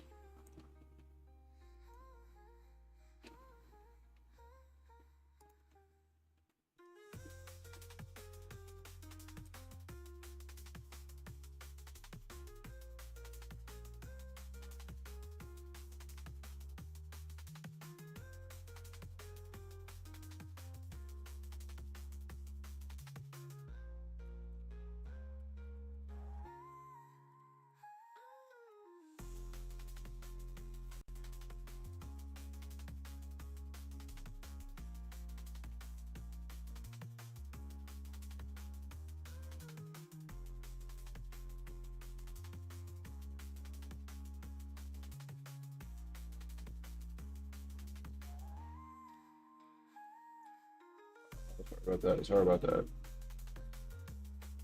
Oh, nothing new in the chat. I'm gonna keep gonna keep doing my thing.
Found that instead.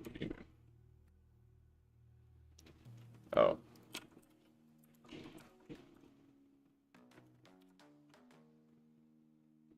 Variations of name, Google search Valor Rising. Looks like a game. Rising Valor, which is conservative propagating site. Ascending Valor. That sounds good to me. Good pivot, good pivot. Quick thinking. UI manager. Go.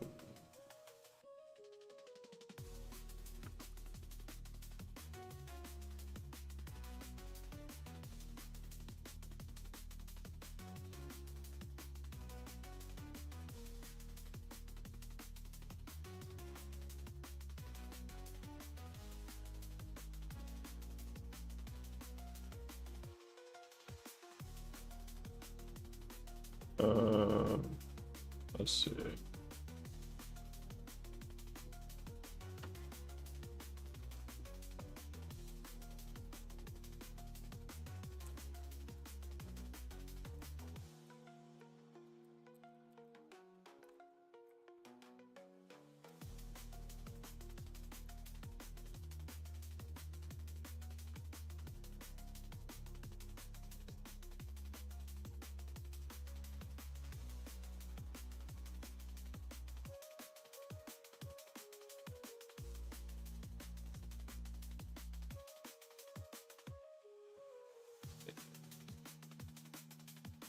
We have an extra in it.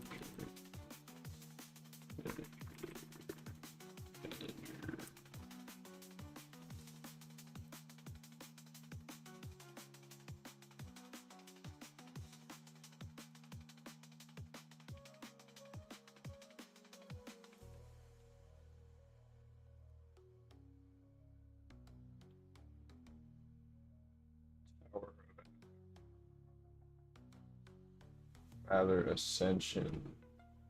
These are all sounding good.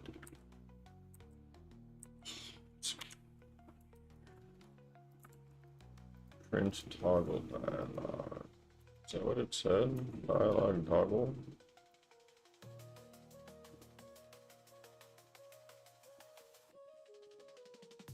Where do I even do that?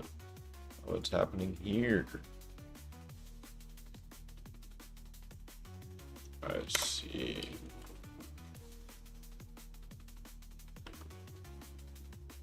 Oh, I think I'm cooked.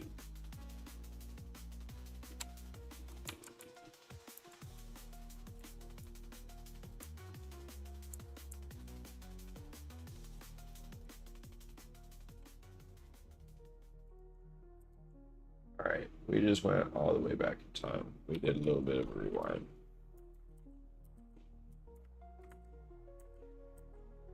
So we're back to this point.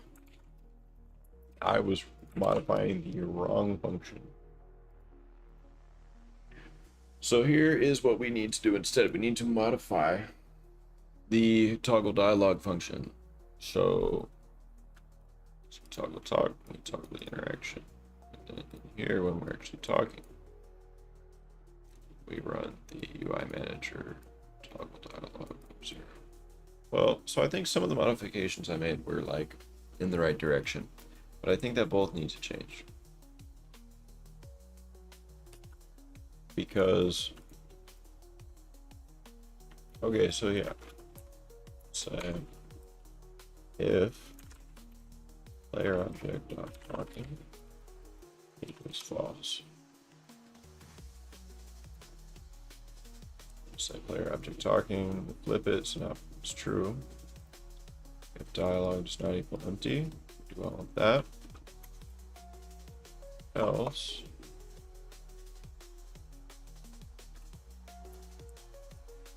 not matter.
With a game like this, how long do you think its entire development would take?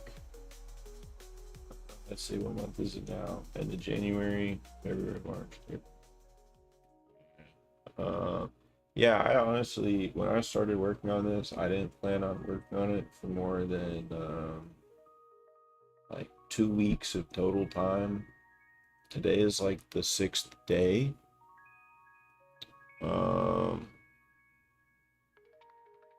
I'd maybe work on it for like another month and a half. I would scope it accordingly. But yeah, I mean, to be super honest, no, I wouldn't work on this till October.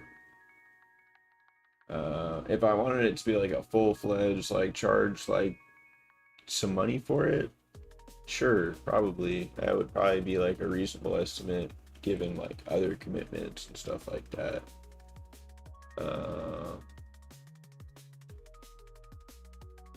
But I think especially with like where the channel is at right now, it doesn't make sense to anchor down on like, I mean, I don't know, just not yet. If something like seems, you know, to change, maybe I wouldn't change my kind of thoughts on that. But my goal is to make a couple games with the channel this year. And so I just don't want to spend too much time on anything. Just my honest thoughts.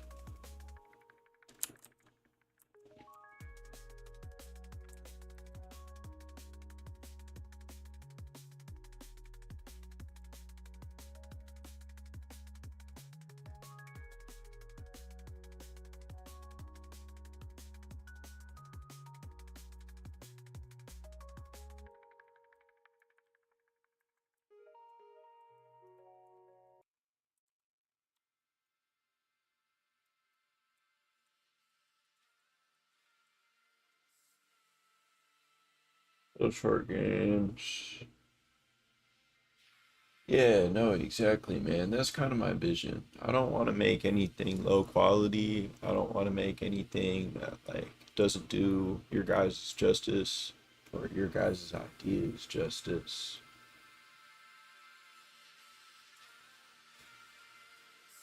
You're right in my mind, man. Yeah, my next game I want to explore the boomer shooter idea. I want to fully dive into that.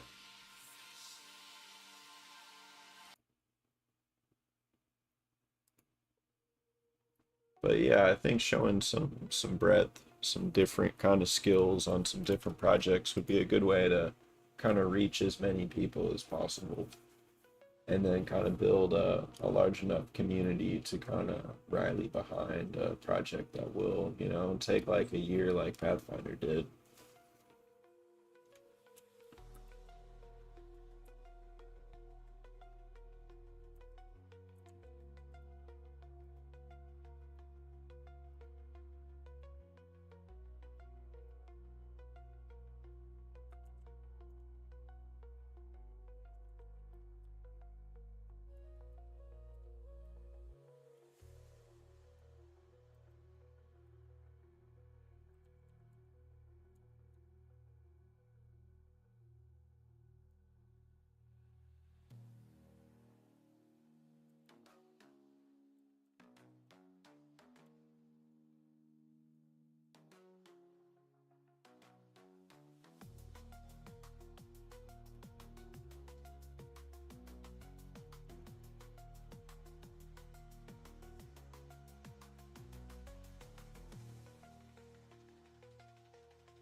Oh yeah, no, that's exactly what I'm thinking. That's exactly what I'm thinking. You know, Kogum is a very nice guy, and he got me a game off my Steam wish list. He actually got me two games off my Steam wish list, but one of them is a very cool boomer shooter that I've been playing called Dread Templar. I was just playing that last night, and it was giving me ideas. It's got two great shotguns. It's got a really great bow and arrow. It's got a sword. It's two pieces, and then you can combine it into one and throw it. If that's not awesome, I don't know what is. It's really fun. It's a great game. I'm really enjoying.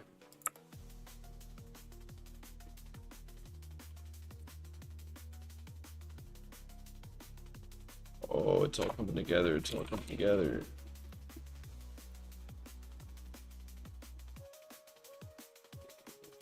It's an int. It's also a bar.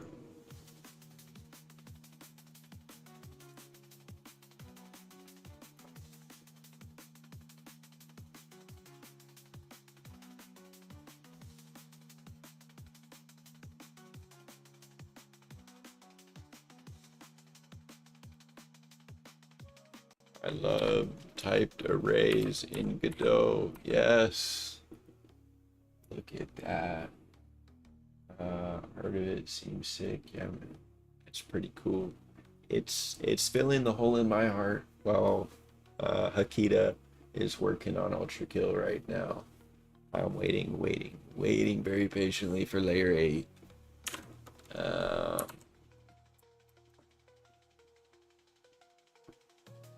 what can you do? I think he said it's coming out this year. The trailer looked great. If I really wanted to play more Ultra Kill, I would go finish B rank in all the levels.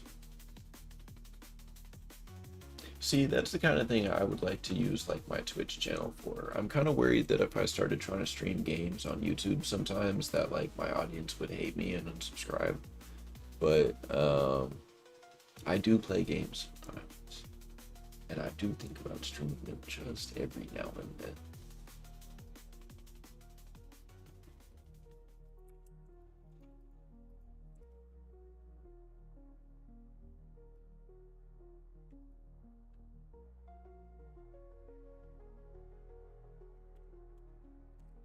Elif.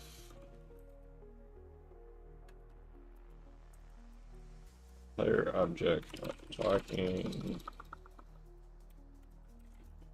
equals true, and index is less than or equal to length of dialogue. Else,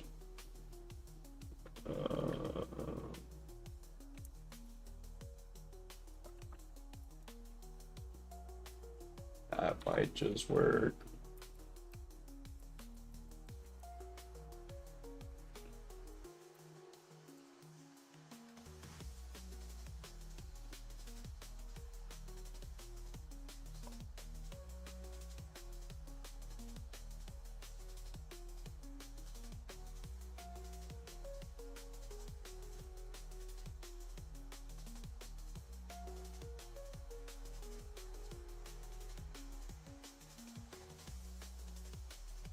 Not incrementing index. Why?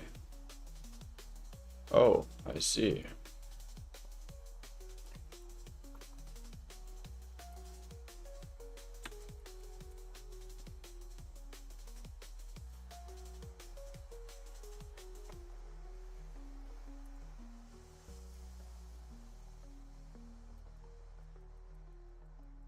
Oh, still says 0. 100. The Schween like, and then speedrun it. Thanks, man.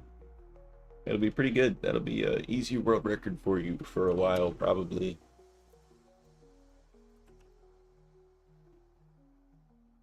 That'd be pretty sweet, though. We should keep the speedrunners in mind, because we already know there's gonna be at least one of them.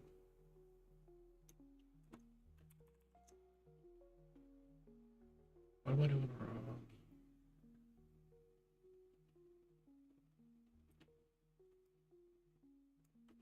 So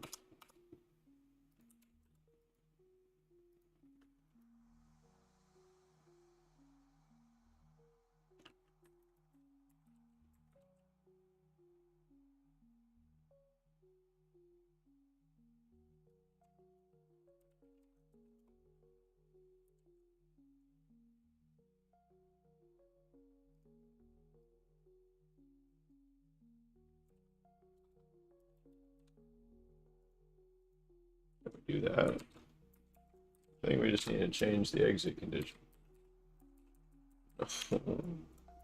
Oh, I see. It's because, well, we don't need to get rid of those, we just need to add them here.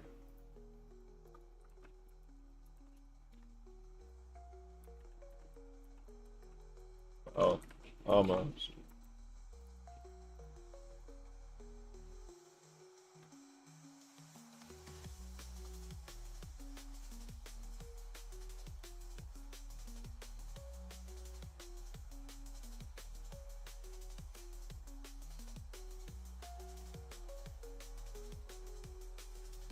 Why don't I almost just type arguments dialogue?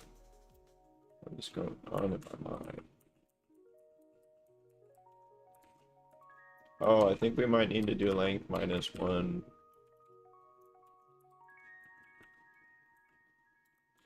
Wow, this is awesome. This sounds like there's a really wonderful game called Proteus.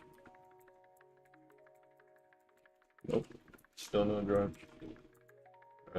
But yeah, Proteus sounds like this game. You just walk around, and it's just like beautiful billboarded pixel art. I think it's procedurally generated. Breath of fresh air. There's no drum and breaks ever. No, okay, so what do we do?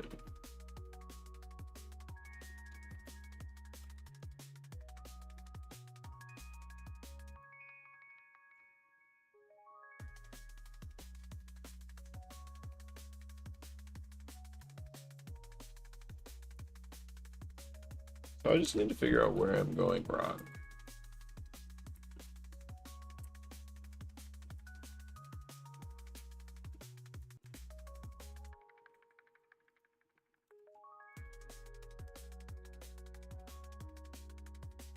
Oh, So player talking is false. I need to say that.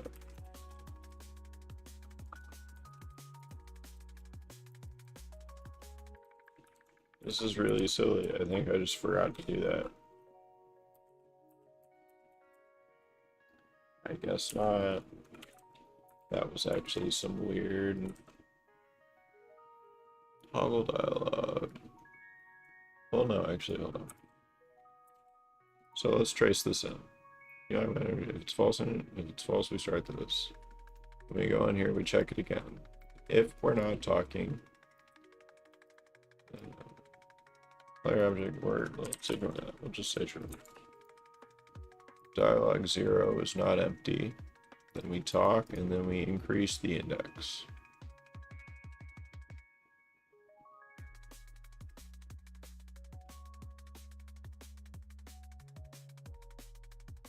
So why don't we then just recursively call the function on itself?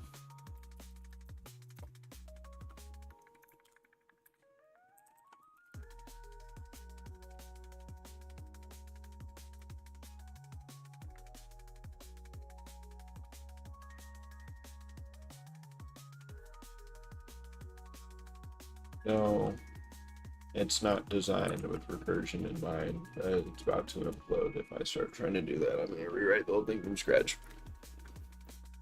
This isn't even like a puzzle. This is like a solve problem. I just need to think about what I'm doing right now. So talking is starting the conversation. If we're not talking, make him talk. Display the thing, increment the index. And then make everything visible. Then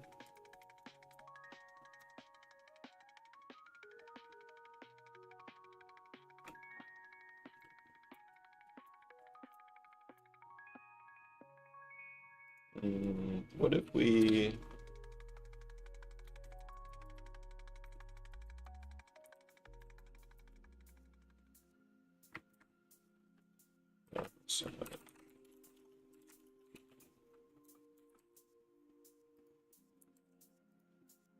so we can call it with the default now, which will take us in at index 0.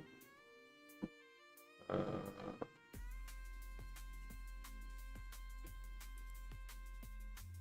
so that will then take us in to do this base one. We'll then do the check.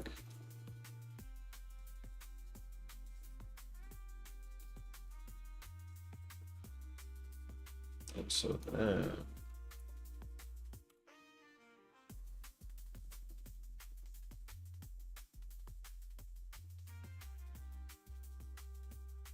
add 98 context, my friend. It's telling me about fourth game written in fourth. I'm excited to hear about it, but I've completely lost my train of thought.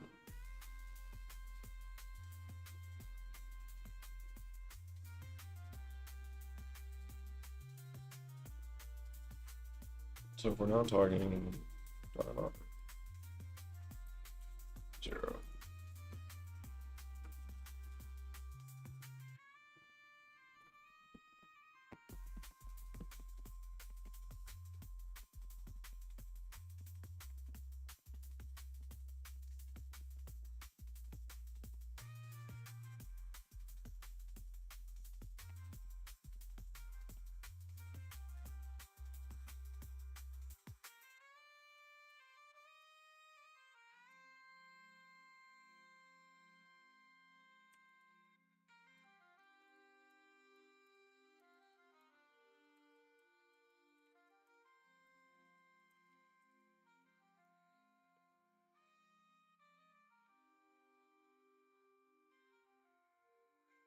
Problem. The problem is running deeper. The problem is running deeper. I think he needs to store the index, actually.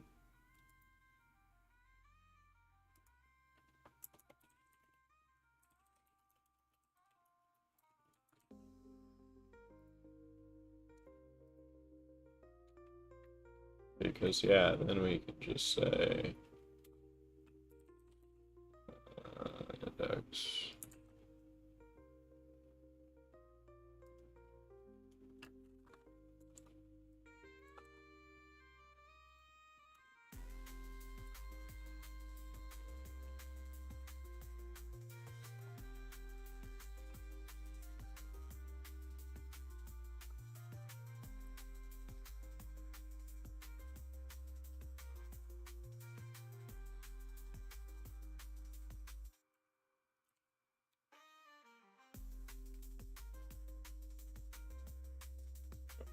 Bounced.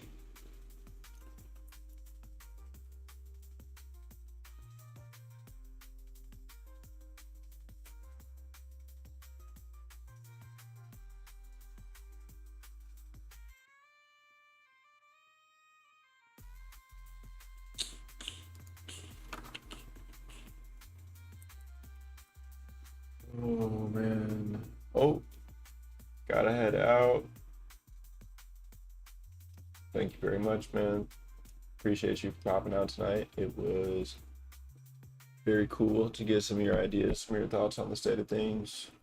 I'm probably gonna be going for another half hour or so, so I'm not too far behind you, man.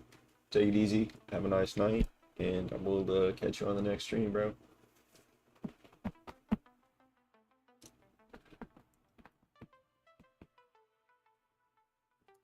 This gives me a good opportunity.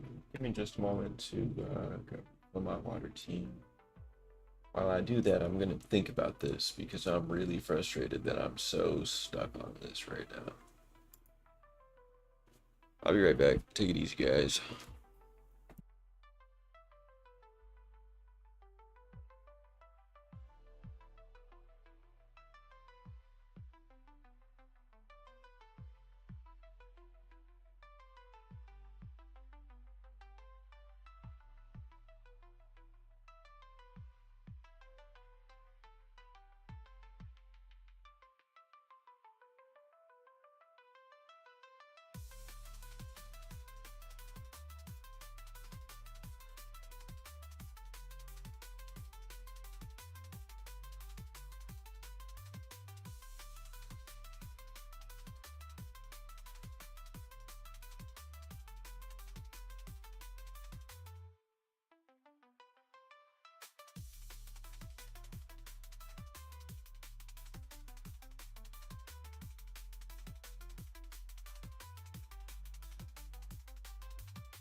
All right, let's get back to it.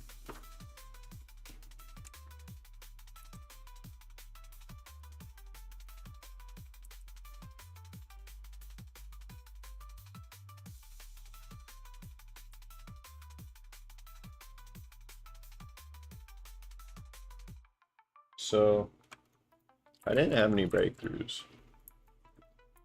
I did think that maybe I'm just overcomplicating this, and it might kind of work. Look at that. It like literally does basically just work. So all we have to do now, this is incredible, is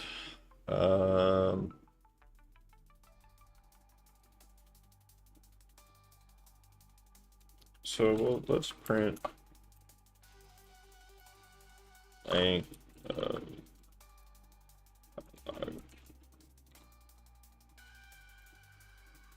Alright, so dialogue is of length 2, but index 2 is out of size. So we'll say if index is less than length of dialogue -1. Wow, this one's got to go.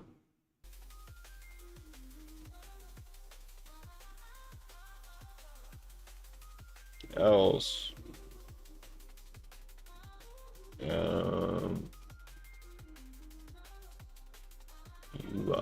manager dot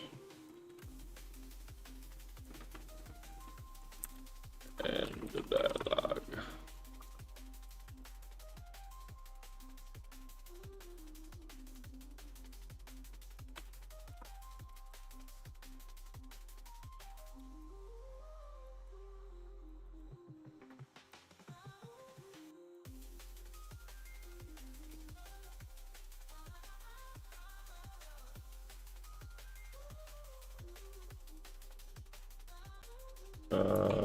Is it not -1? I think it is, but I'll get rid of it. That's strange. Why does it show me that it's...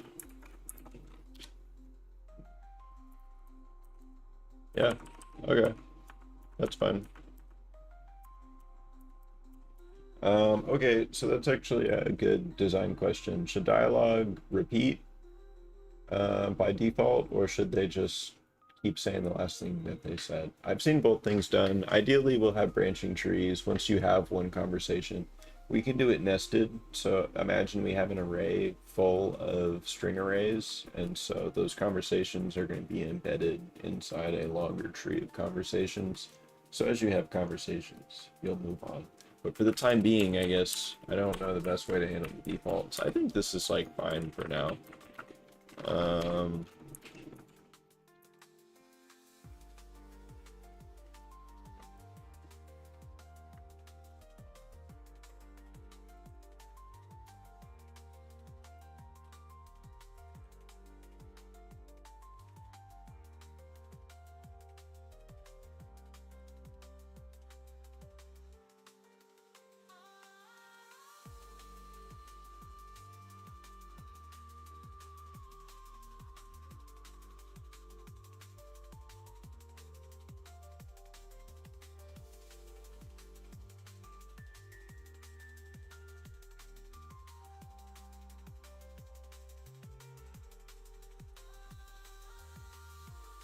Should be good to go.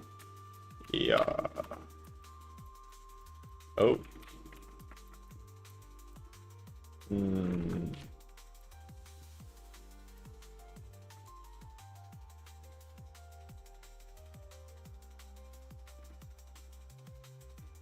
If player object talking equals false. So why is it not?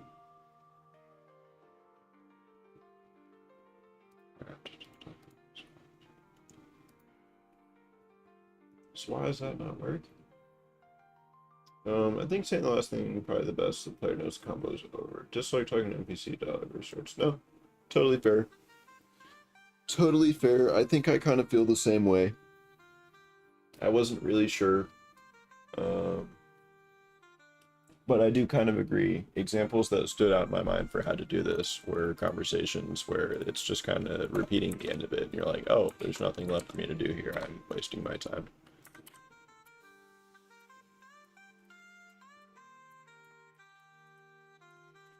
So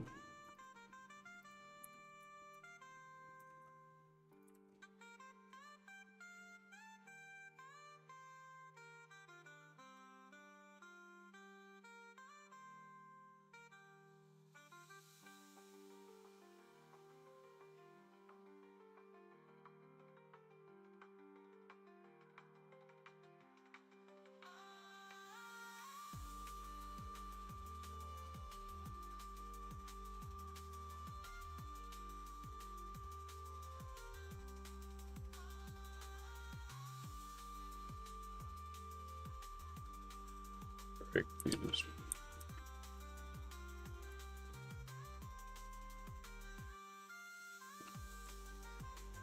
Wait, yeah, so what does it say when I'm doing this? We're not getting any of the debugging. Oh, well, I think it's because all that's happening is... Oh, yeah, it's because it's just toggling the visibility of it. It's not actually warranting that interaction.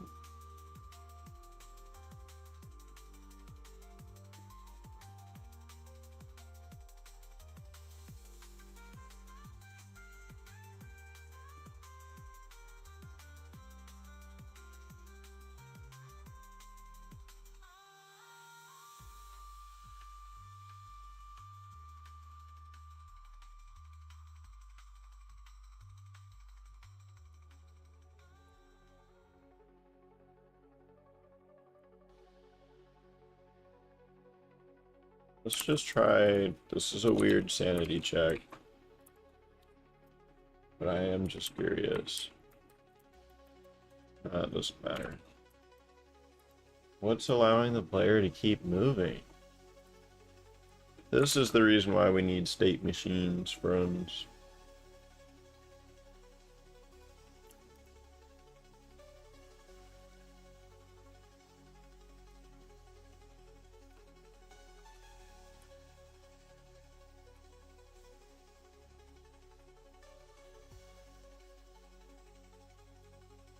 Wait, did it even work from the beginning?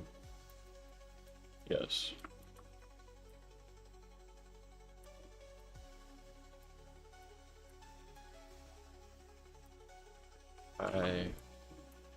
It's like the last thing that we need for me to feel like at peace with this for this evening. It's just been one kind of silly thing after the other.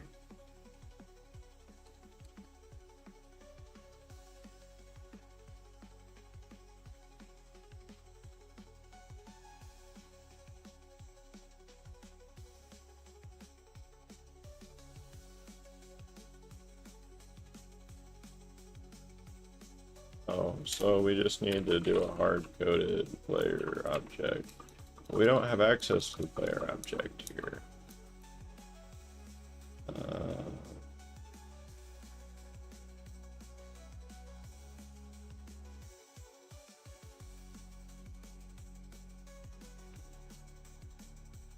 Oh, man.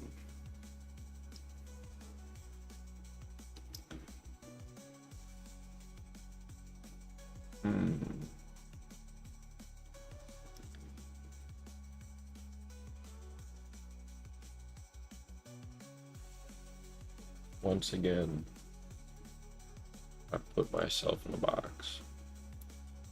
Not gonna be too hard to get out of it though. So all that's happening now is it looks like we're going back into conversation, but what's actually happening is this end dialogue thing is happening. So we're just kind of repeatedly flipping it at the end.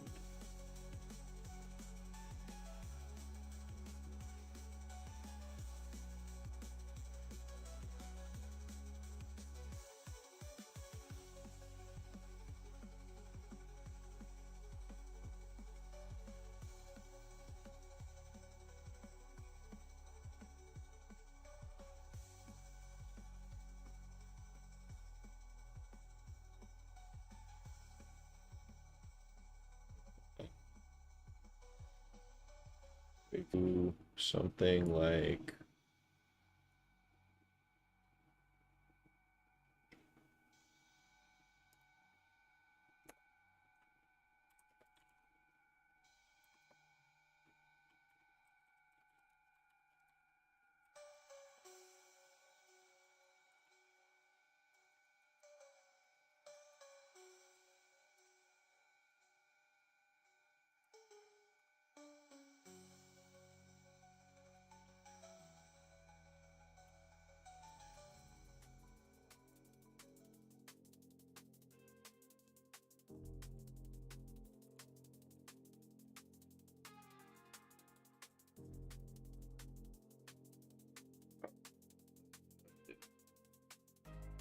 This should not be so complicated. It's not so complicated.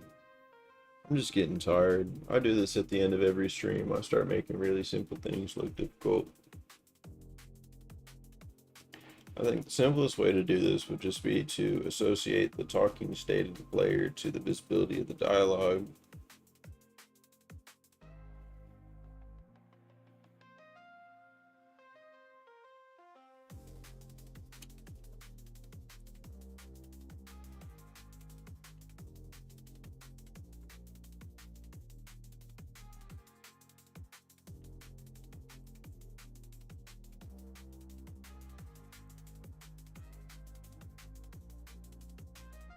Oh yeah, no, dude, the late night editing, that starts getting crazy.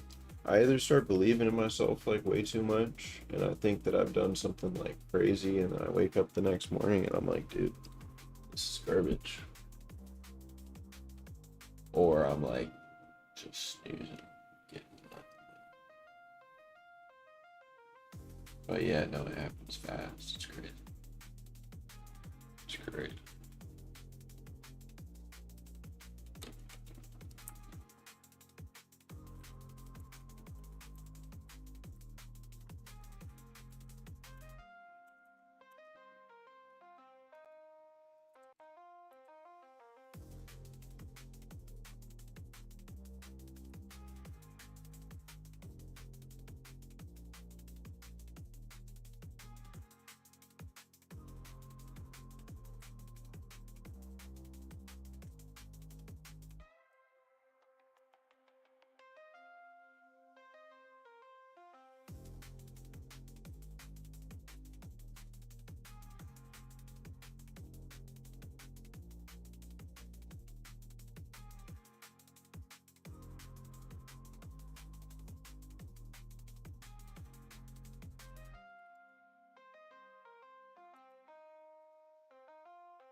All right, I call it a fix.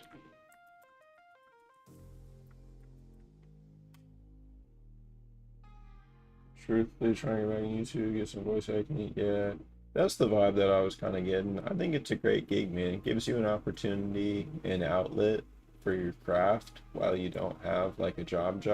And then, I mean, you do, man.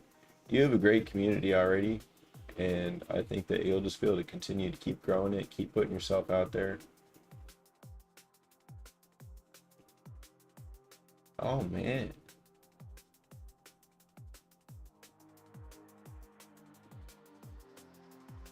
that's incredible, man. I have been kind of curious about that.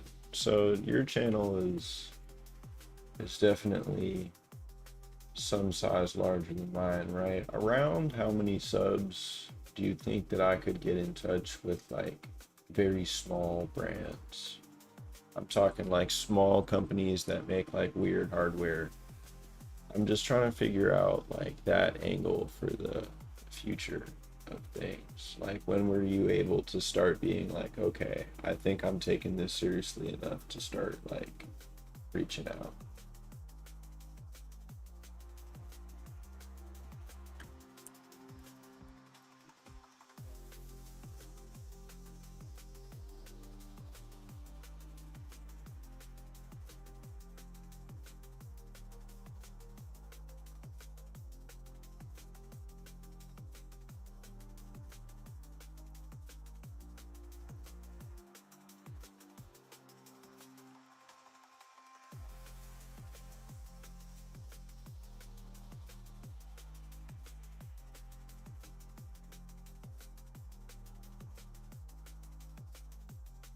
Very real. That's sort of what I was thinking. Somewhere around there. That'll be my next big long-term goal. I've got a bunch of goals in between now and then. But my dream is to get Pine 64 to send me some, so I can make some videos of some more Pine Phone kind of things. Just Pine Phone. Wow. Yeah. Crazy, man. Very cool. I appreciate your perspective.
Appreciate that, man. Yeah, I hope so. I don't see the channel going anywhere anytime soon. I mean, I'm sure those are famous last words for a lot of people.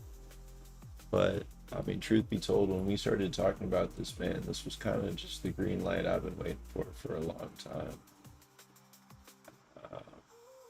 This has definitely low-key been something I've wanted to try and take seriously at least once in my life. So, here's hoping.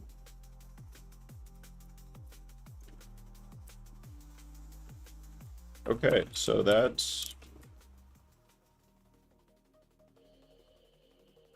that's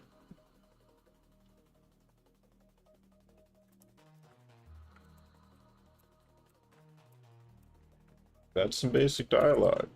And here's the cool thing, right? So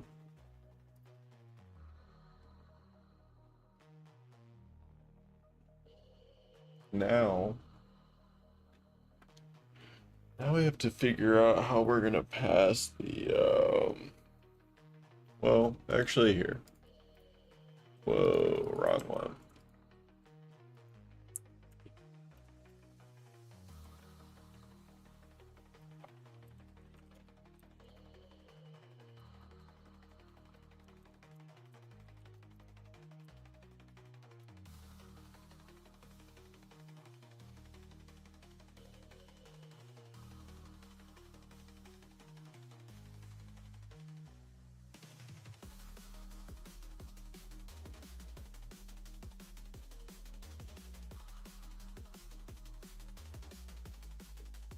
Sun spray.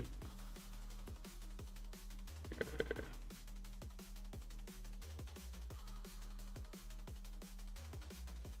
No, that's not what I'm trying to do.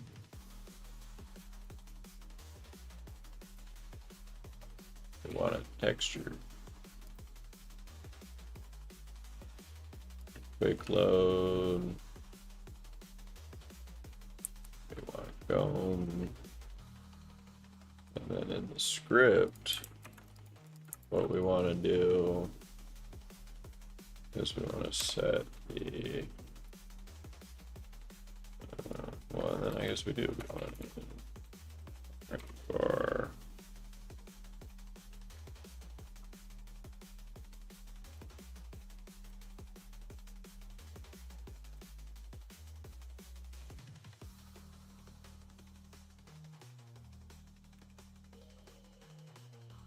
what am I doing with these names? I'm trying to forget these tomorrow.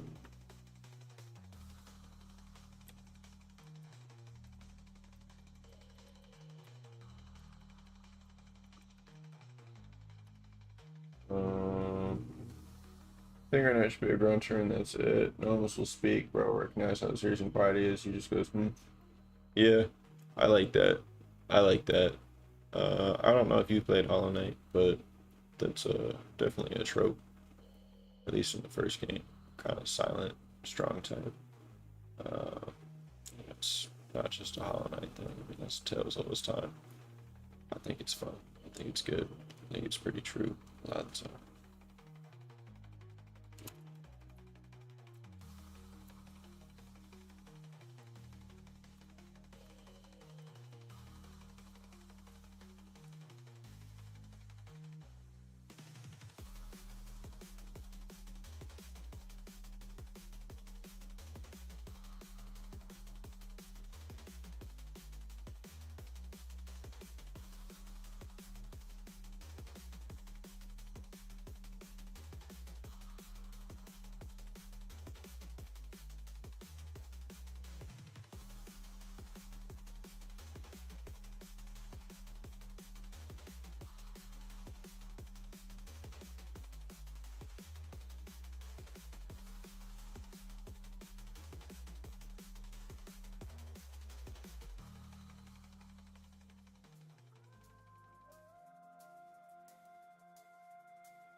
Well,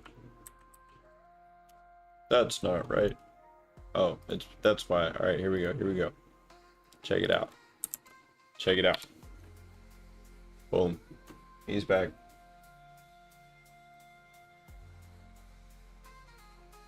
Absolutely. Yes, no, I agree. Man on a mission. Got places to be. Alright, so now what we can do is we can get rid of... We won't get rid of Garfield yet. We'll get rid of Jonathan, though.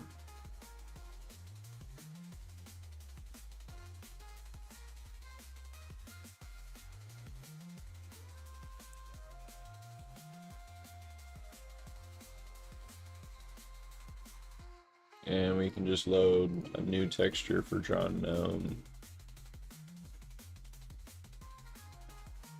And we'll just move him over a little bit. That's probably about right. And he'll say something new. I can talk. Question mark. This is how we're gonna test the fact that the arrays actually work in the different sizes. Oh, that looks like two gnomes. Look at us go, man. They're talking. They look different. We're cooking. Cooking, cooking, cooking. And we can make that even, like, better. But for now, that's fine. I mean, like I was saying, I think best practice is going to be to make a further, like, gnome subclass. Oh, yeah, dude. John can talk, man. We're talking. Oh, missed opportunity. Hold on. I mean, I guess it's okay. We've been making everything like look good. There's one more thing that we're missing. We need to have their name. So that means we need a smaller font size. But yeah, we need to add a child node. We need to call it a label.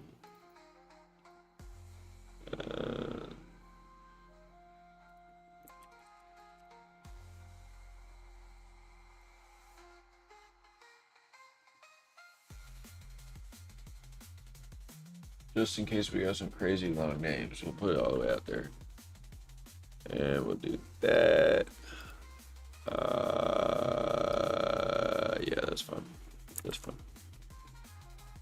Let's say John Gnome, just for testing.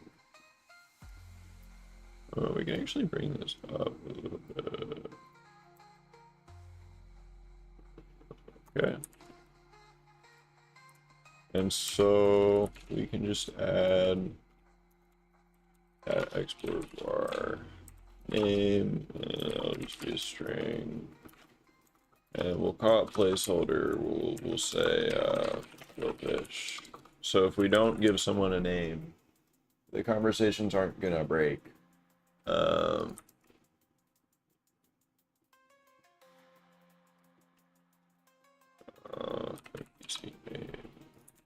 Gnome and Jonathan and Garfield, what a trio. You definitely need 3 to 4 more gnomes. Yeah, absolutely. No, we need a whole gaggle of gnomes. We need a gaggle of gnomes. I figured 3 was like enough to start with, as far as like experimenting with this idea that there's like one of them, and it wasn't like the full commitment to go make like a full cast of gnomes, especially since I was off stream.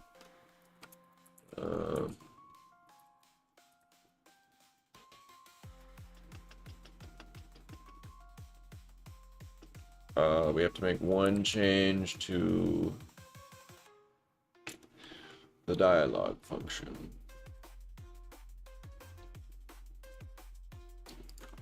We have to say name string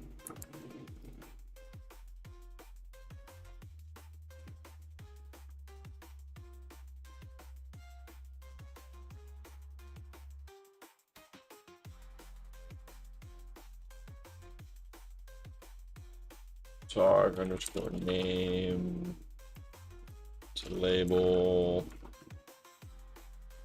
What did I call it?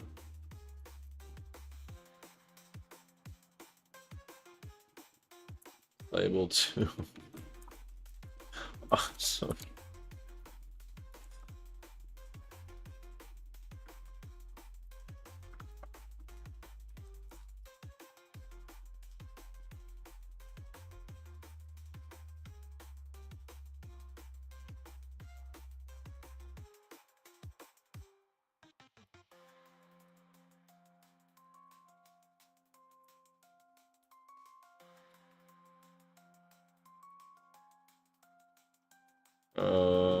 Cannot convert argument 2 from int to string. Where? Which line?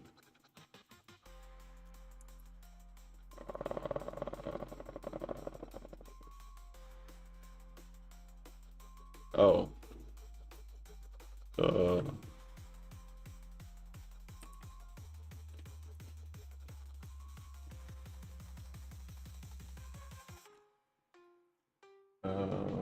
Blue hat gnome with eye patch, yellow hat gnome with black beard.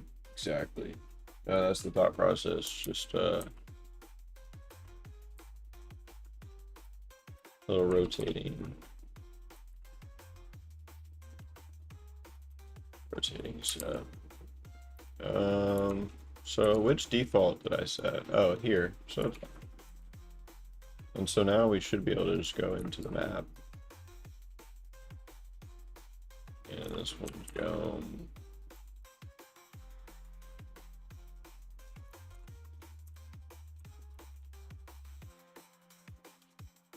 And now we should be able to, yeah.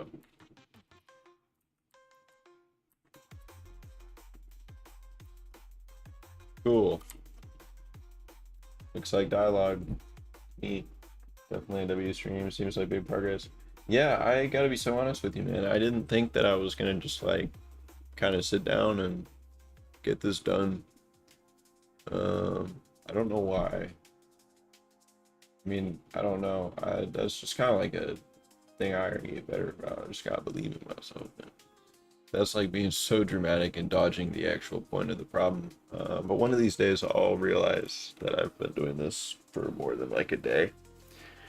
And I'll have a little more confidence in my work. But yeah, no, this is honestly pretty huge. I think this is a great next step. This is more functional than I expected to get it in like one swoop. So we have the different dialogues now. Wait. Hold on. Why are they both Jonathan? We got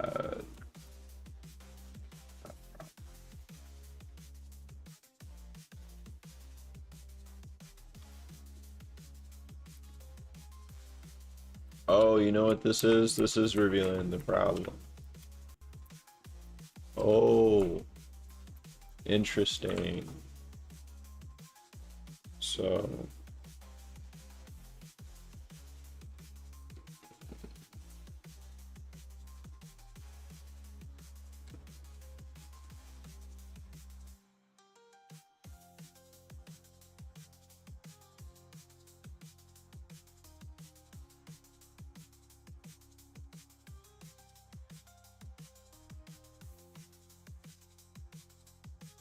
we basically just need like one more condition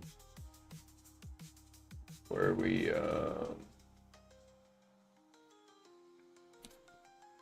do the thing. Yes, we absolutely are our own worst enemies, dude. I totally agree. I totally agree, man. I feel like I did a decent job last year of starting to like introspect a little bit, but that's definitely a big goal of mine for this year. I mean, it's kind of synonymous with growing the channel, but I kind of have to like keep pushing, growing as a person. And yeah, man.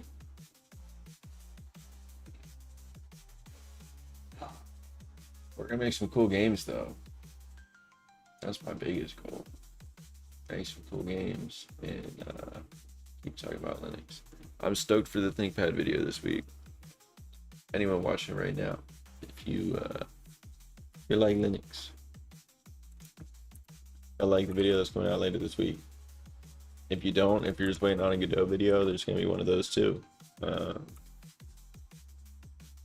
let me not shamelessly plug. Let me get back to work.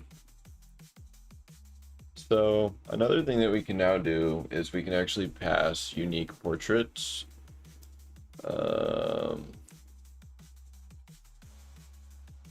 I'm not gonna do that right now, I don't think, because oh wait, there is a blue hat gnome. What? Who is he? Boris? Is that what his name says? Boris? Borist. Okay.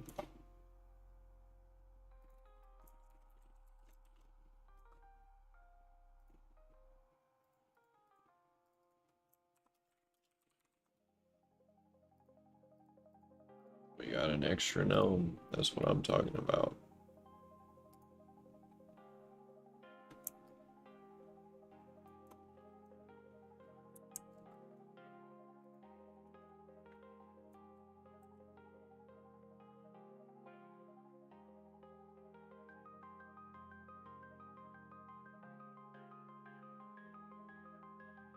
Bro, absolutely, man. I'm gonna start picking your brain more about story, just kind of like the big ideas.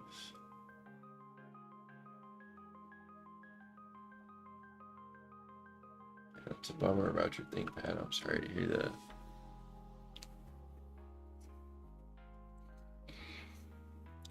My 3DS, DSi, PS Vita, NVIDIA Shield, and my point and shoot camera all got stolen in the same night.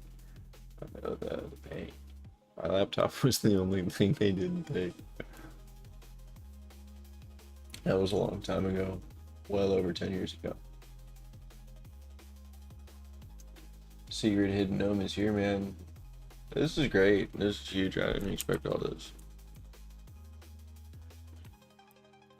Really exciting stuff, to be super honest. Like it's not actually as you know solid as it looks like it is, but it's not too bad. Those little guys like invincible. There we go. Oh yeah, run away. Run away, be afraid. Oh, they back up.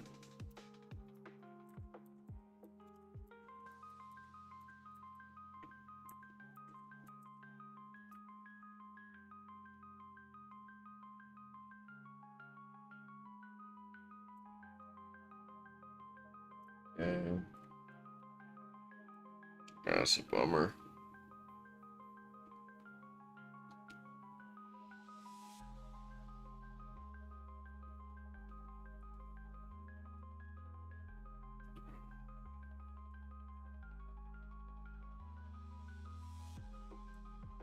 Air tags. I never got on the air tag wave. That does seem very convenient and like a great idea for keeping track of your stuff though. I think if I had more things that I was like taking places. Let's see this one for sure.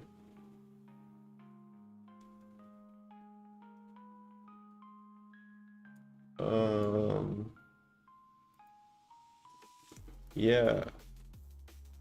Dang, I never know how to start winding these things down. I'm getting pretty tired, team. I might just have to call it here for the evening. Cheap Chinese ones for like 20 bucks.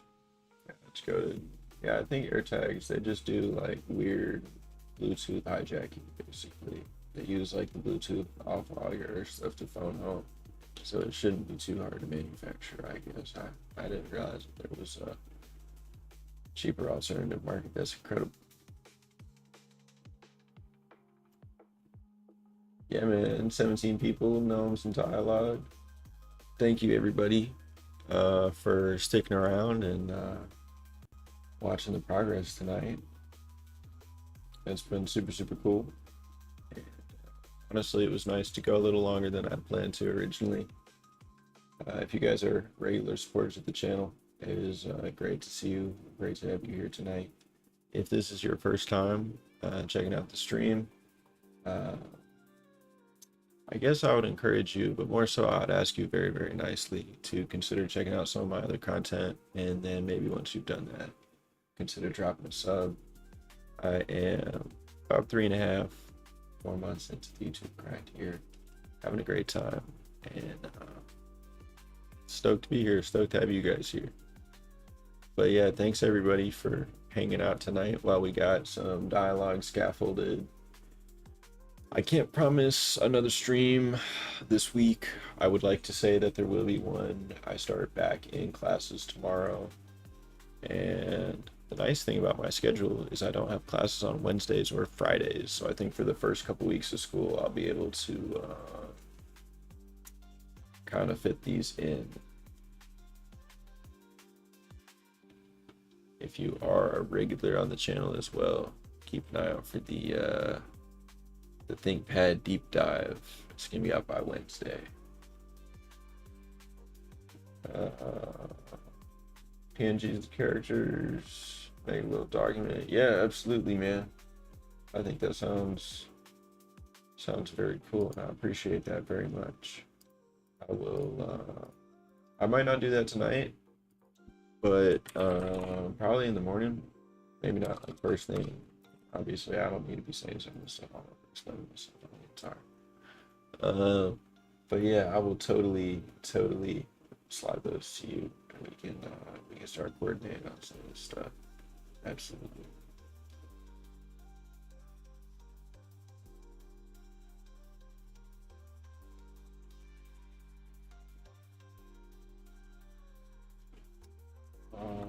Let me see. Hold on.